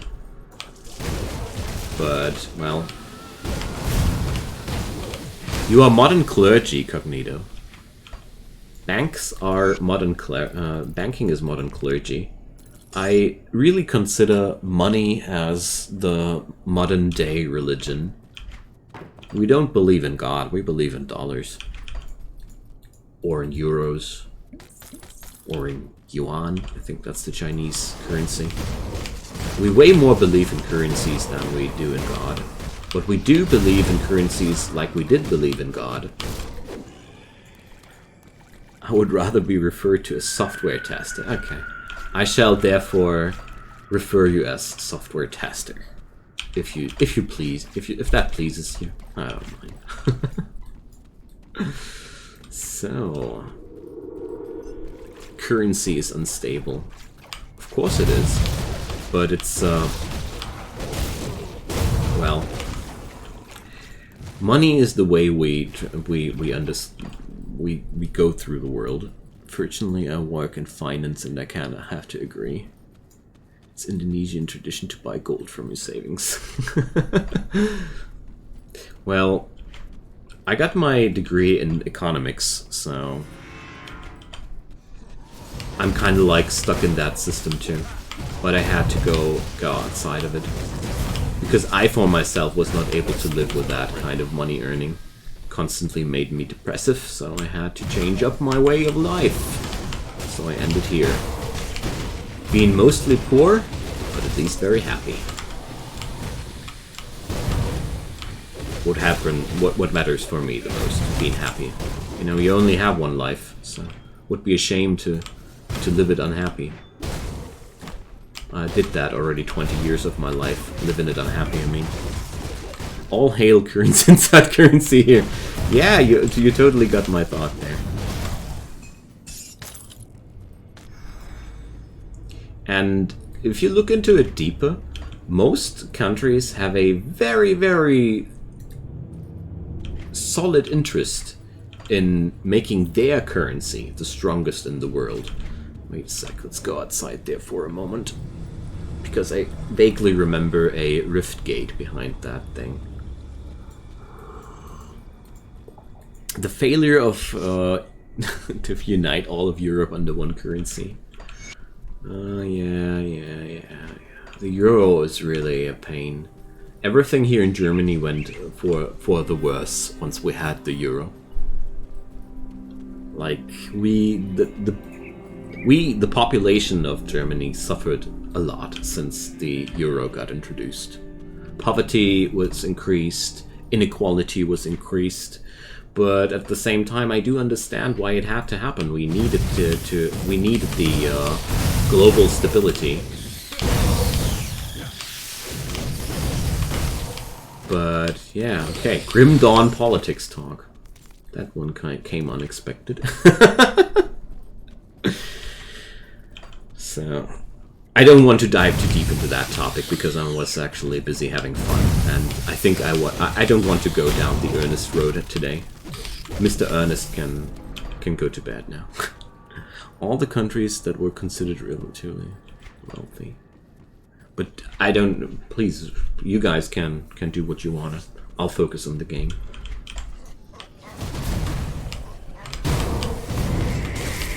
There we go.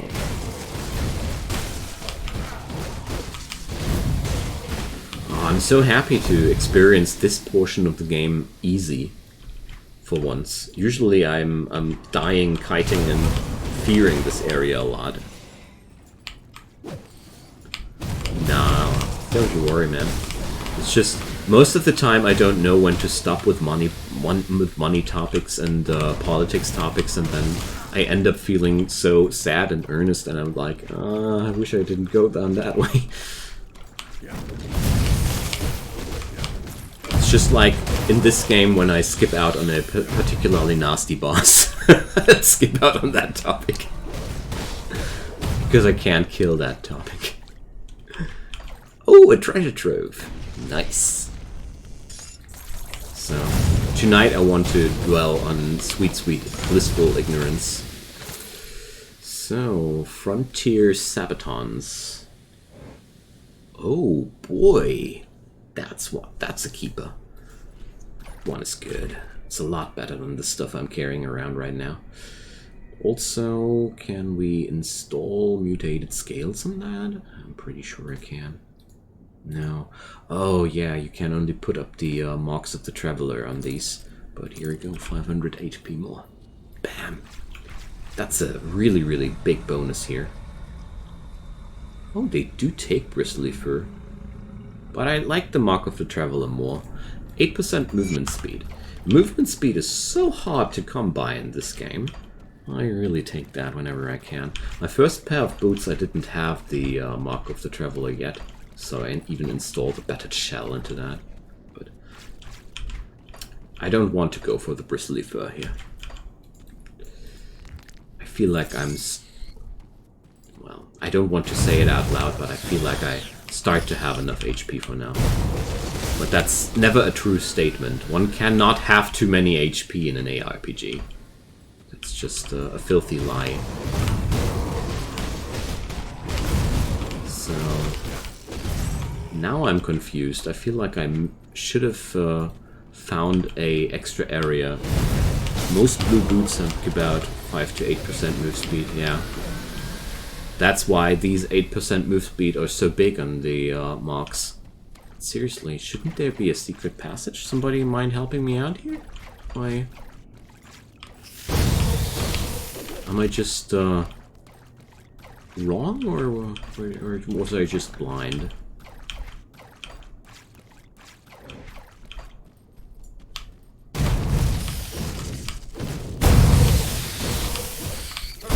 Vindictive Flame gives total speed. Oh yeah, that's one thing. Good that you remember me. I kept forgetting that skill a tad bit. Because this speed increase is actually the real big deal about it, in my opinion at least. The other stats are nice and everything, but global speed is crazy. Very, very big attribute. So, if there's a secret area, I'm not finding it.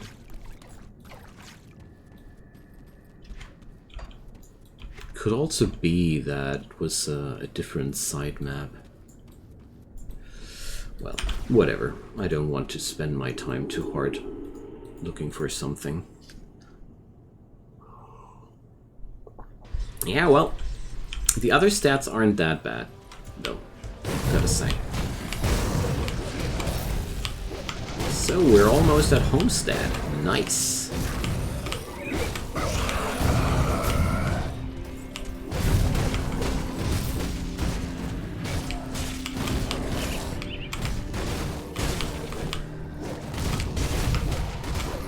Alrighty. I really hope to find some new gear upgrades soon.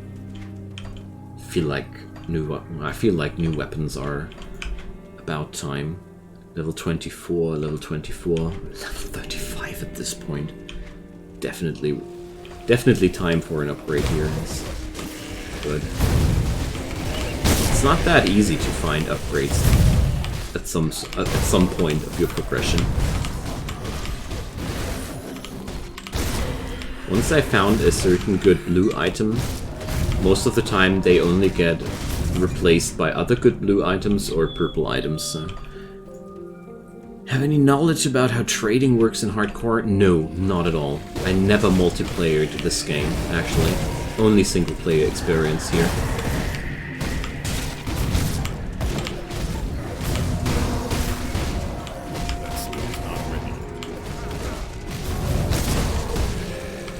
Rather take these a little bit more seriously. But looks like I'm quite okay with their way of damage dealing. Oh, look at that, a mutant bludgeon again. 9% attack speed. I see. Well, if it has to be. I am absolutely certain that you can only trade with other hardcore players.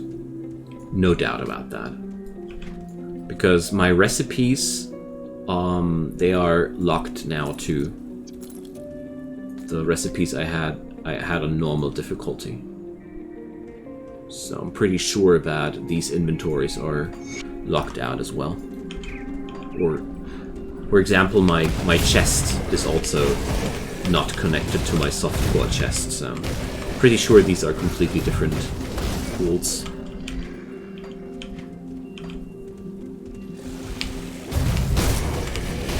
Just casually picked up that helmet because it just had way better stats and the blue one was very dated.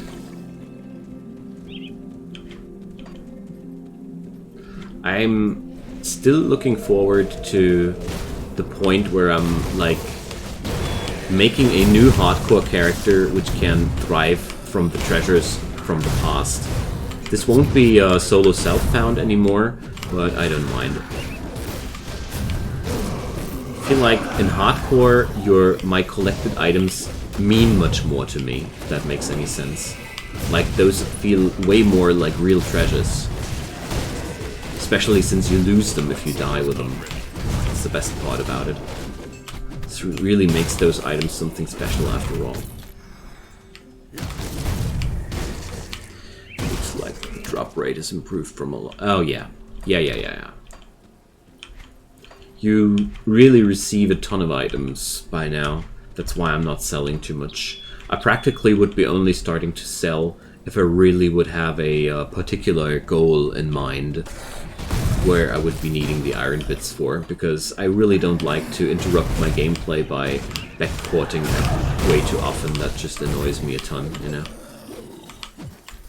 Okay. Yeah, down there's an extra area. I want to take that. I vaguely remember it being a very good area to take with a lot of side quests. A lot of safe stuff to grind. Maybe I'm wrong though, who knows. But what I do know though, there was a certain boss who wanted some butt kicking.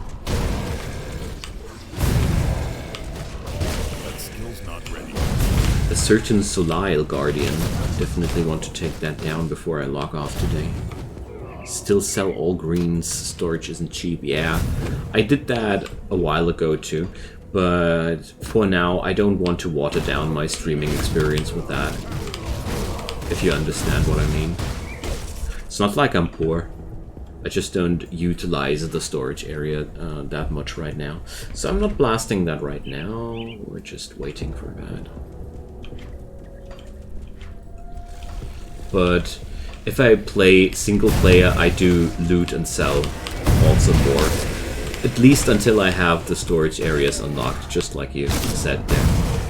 It's really cool to have extra storage areas, but, well, right now I didn't feel the urge, and that's totally fine.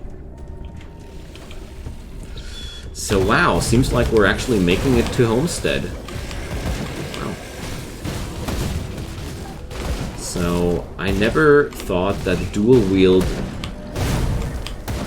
Demolitionist Nightblade would be that effective in the long run. But turns out the insane amount of damage this build dishes out has made a certain survivability for the early game. The thing is, I really have no clue if this thing will be sustainable once we get closer to the level 50s. I mean, I already noticed a lot of instabilities when we were fighting against Chthonians, and the late game is full of Chthonians, so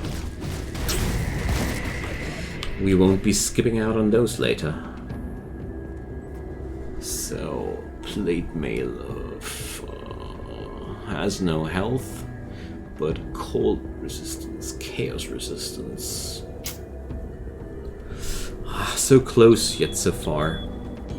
Yeah, that's exactly what I think as well, Huron. 60 plus around. That's gonna be the make it or break it point. I mean, I still think that if I choose a good devotion build and whip up a few items which increase my healing per attack consistently enough and end up tanky enough, it might be even working out. I mean, that's a lot of ifs, you know. The more ifs your build has, the worse it is, actually. And considering the amount of ifs I spelled out right now, I have my doubts as well. But, you know, let's die trying.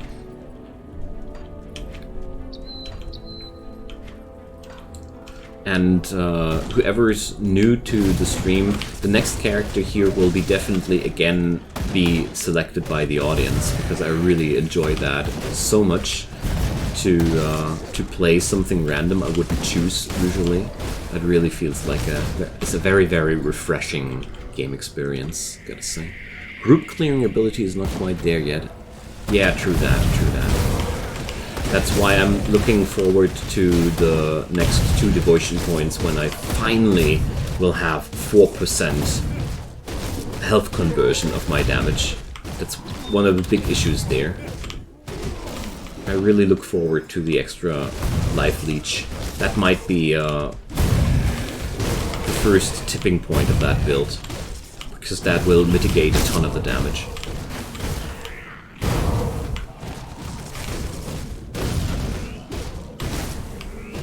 I think from that point on I will be finally able to focus a tad bit more into damage dealing instead of scaling up, because right now I'm also very, very unhappy with my DPS, because the DPS is really crappy right now. Lightning damage, frostburn damage, sadly nothing I can utilize here. Well, well.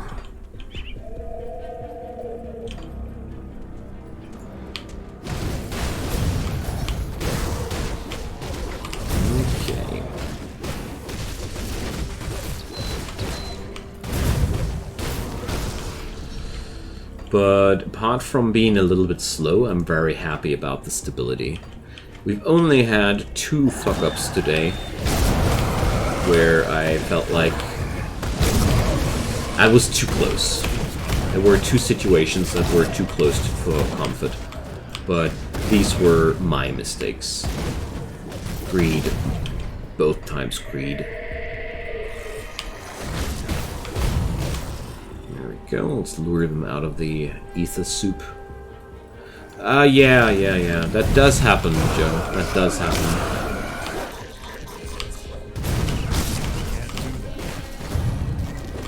Gotta say, off camera, I do swear a lot. I totally gotta admit it. I do that a lot. I always feel like I totally dislike streamers and entertainers that make swearing to a habit, because I feel like that's just I don't know. There are enough situations in life that make you swear already. I'll leave that to other people. Ooh. We're suffering here. Okay. Really gotta be careful around these. They seem to just, let's see. Ether damage, 0%. German and Dutch are magnificent languages to swear in, though. That's true, that's true. I mean, swearing is fun, but at the same time, you know, ever since my little boy started to watch TV, I realized how much I like the fact when people avoid bad language in their work, in their line of work. Because it's already hard enough if the kids pick up all manner of stuff around there. It's really annoying when you're, as parents, worried about what your kid's watching, because you have to deal with topics that you're really didn't feel like. You know? And that's why I started to like that. Yes, I grew conservative, but I guess that happens when you're way past the 30 and the parent. I think nobody's safe from that. Except for a few people, because there's nothing that is not happening.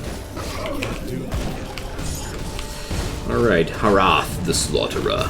Let's take down the ads first. I prefer boss fights without ads flinging stuff at me.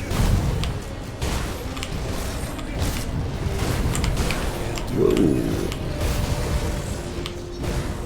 So, are these ads actually... There's a... Yeah. He's just spawning them, I see. I just noticed that they somehow didn't seem to drop in numbers. That's a nasty boss for me. I don't deal that much damage to him, yet still, I do need to take down his minions. I think I got a good angle now, where my AoE is killing off his minions while I'm smacking him. Whoa! Oh man. Alright. But what about this eyeball thing down here? Man, so many new enemies here. Okay, let's take that a little bit back here. Okay, good old strategy with that. Just keep it. I just keep kiting it back. Whenever the fireball dudes start to attack me, I go a bit further back. So, let's see. Got my health potion, but it's not enough yet. Okay, guy's retreating finally. That's good. Let's take him down. So... Holy moly, I never had that much trouble with that boss, but I think usually I was just dying in that kind of situation. That's really a fun difference between me playing softcore and hardcore. Usually I grow tired of situations like these and I just face tank it until I die, because I'm bored. But here I really need to find different solutions.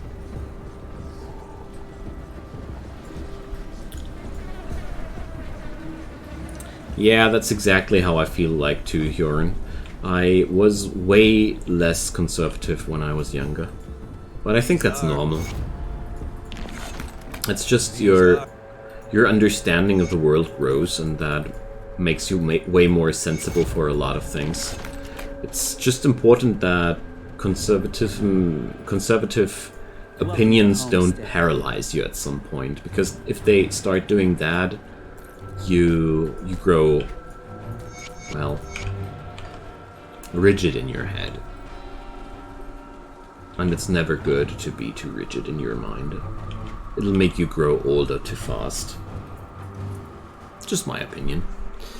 All my chars would deal range damage. Well, the thing I noticed about this game, I feel like Grim Dawn is the ARPG I played so far which rewarded melee builds the most. Oh, that's the wrong portal. No other ARPG I played before was rewarding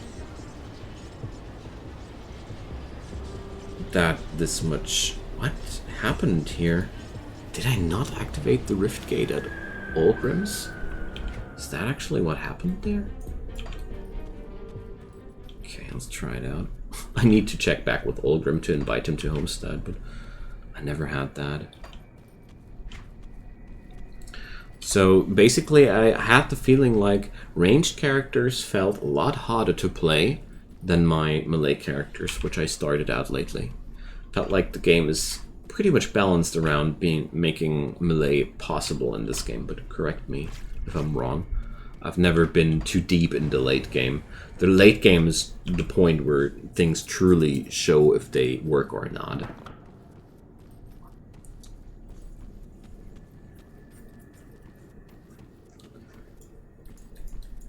So, oh, there's no way back. Dang. So, Smuggler's Pass.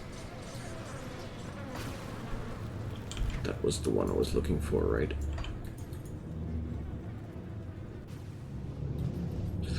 You feeling the same? I'm relieved.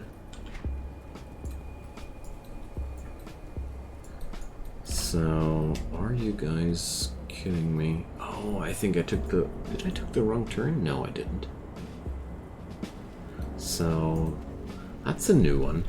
That never happened to me. Yeah, well...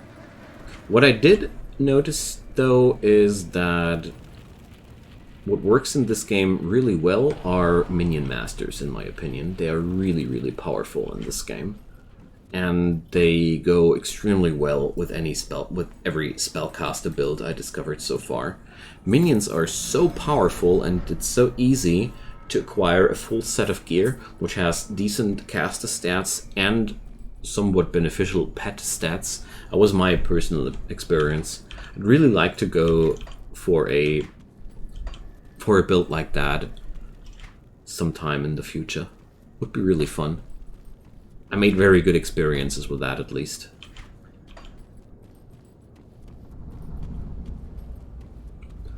There's this full set. Okay. And it does? Let's take that, Alta. Totally forgot it. I was so busy with that troll that I forgot to activate this Alta here. Huh, good thing that I came back. Now I just need to pull an epic item for my build, and then it will be perfect. Then I know why I forgot to activate the Rift Gate. JK. Never had that, though. Skill's not ready.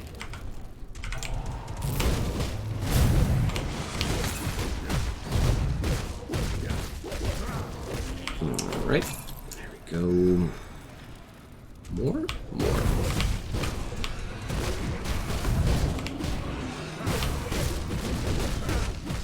Bang. At least it did give me a level up. Radar War Mace. Front loading rifle. Not too impressed. Warmonger's Spalders. Physique shield damage block. Yeah, not quite.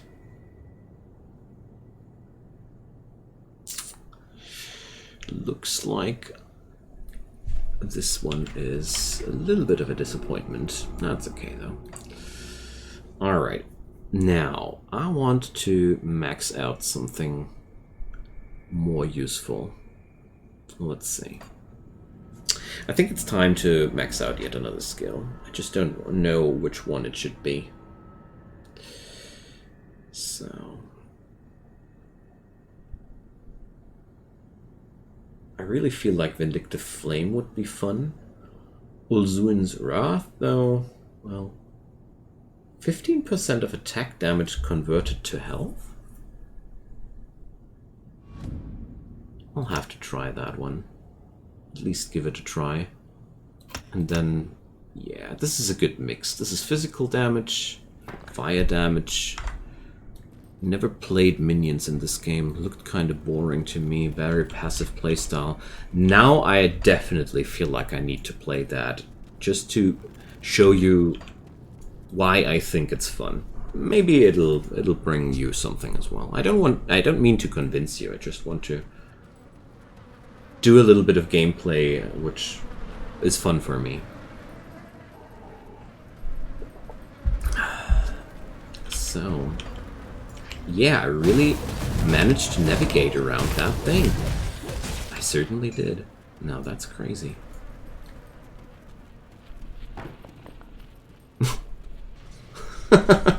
Okay. Well, serves me right, I guess. So how good work. Bye-bye. Alright. I wonder what that thing is. I never managed to get inside there, honestly. Anybody knows how to get inside this thing? I mean, I never Googled it or something like that because I didn't want to spoil the fun. But I'm ready to be spoiled.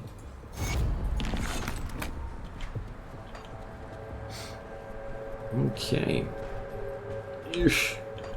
Move. So what I certainly won't be entering for now will be the conflagration.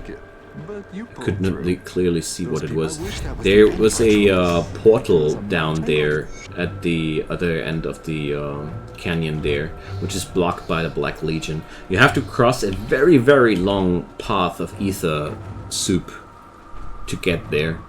I managed to get there once, only to realize that you can't click it because it's just blocked, and I had no idea how to get it open. No, it was always there. It was there at least before the first add-on was ever released. I knew that because I'm curious about it ever since. Wait a sec, let me show it one more time if you didn't catch it good.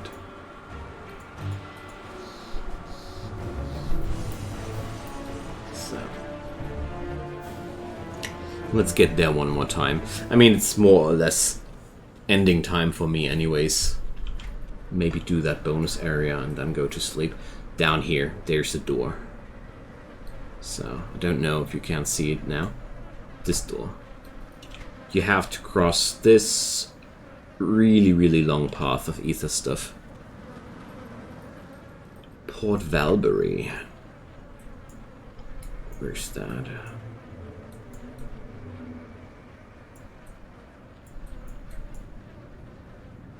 No, Port Valbury was entered by this area here. At the conflagration there is a side area which ultimately leads you to a ferry to Port Valbury. I remember that one. So I have really no clue where this door leads to. And I'd really love to know. I know where the crossing to Port Valbury is, so it won't. So it's that one. It's not that one too. Well, we'll probably find out one day.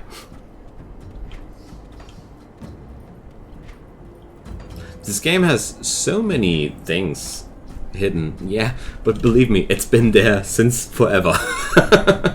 Because I'm asking myself since forever what the heck is behind the door and how the heck I'm supposed to open it. Well, it's really I really like the fact that there are still things. I mean, you played that game a lot more than me, and we both don't know what's there. There's something we can still discover together. That's awesome. I really like that one. So, let's go into the Pine Barrens, and that's going to be my knockoff drink, basically, for today. It's been a very, very fun session tonight. Let's hope I'll be making it out alive here. Let's not be too happy too fast. Pine Barrens ain't that easy, but I really like the area. It's one of my favorites because it's quite straightforward. The enemies aren't too difficult, but also not too boring as well. Really one of my favorite areas.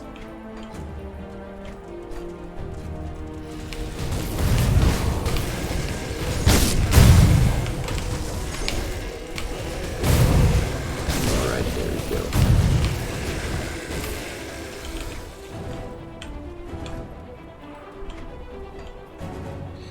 Tyrant's Hole, oh yeah. I'm not sure if I'm going to be able to make the complete tour of the Pine Barrens, though. But I definitely want to be at least with the Rift Gate. That's the least thing I want to do tonight. Yeah, those flesh warts really pack quite the sting. Really got a lot of problems with their damage.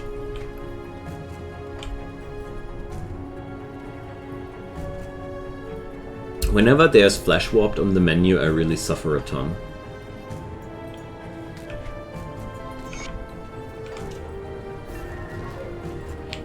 Sorry for skipping all that lore. It's just way too lengthy. Ah, look at that. There's a little chest.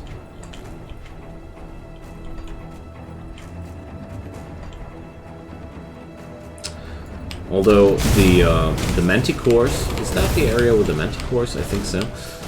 Shouldn't be too much of a problem due to the high poison resistance of this character. That's a good thing, though. Oh, there's a body.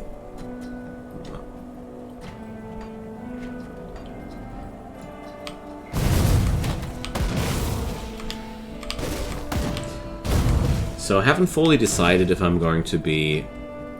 Yeah, it's the one with the Manticore boss. Nice. If I'm going to be streaming tomorrow either Victoria or RimWorld. One of those, definitely. Really look forward to expand my space exploration thingy too. For a strange reason, I feel quite motivated after I've seen how friggin' much work is ahead of me. So, you guys want me bounty hunting. I remember. Okay, but it's time for tonight. It's a good point to just lay it down here and come back next time. So friends, it's been a blast, and thank you so much for hanging around. I hope you're going to have a nice night, or whatever time it is at your place. If you haven't done so already, press the follow button and you get notifications, or don't, I don't mind. It's just an offer. And hope we're going to see each other soon again. Good night, everybody. It's been a blast.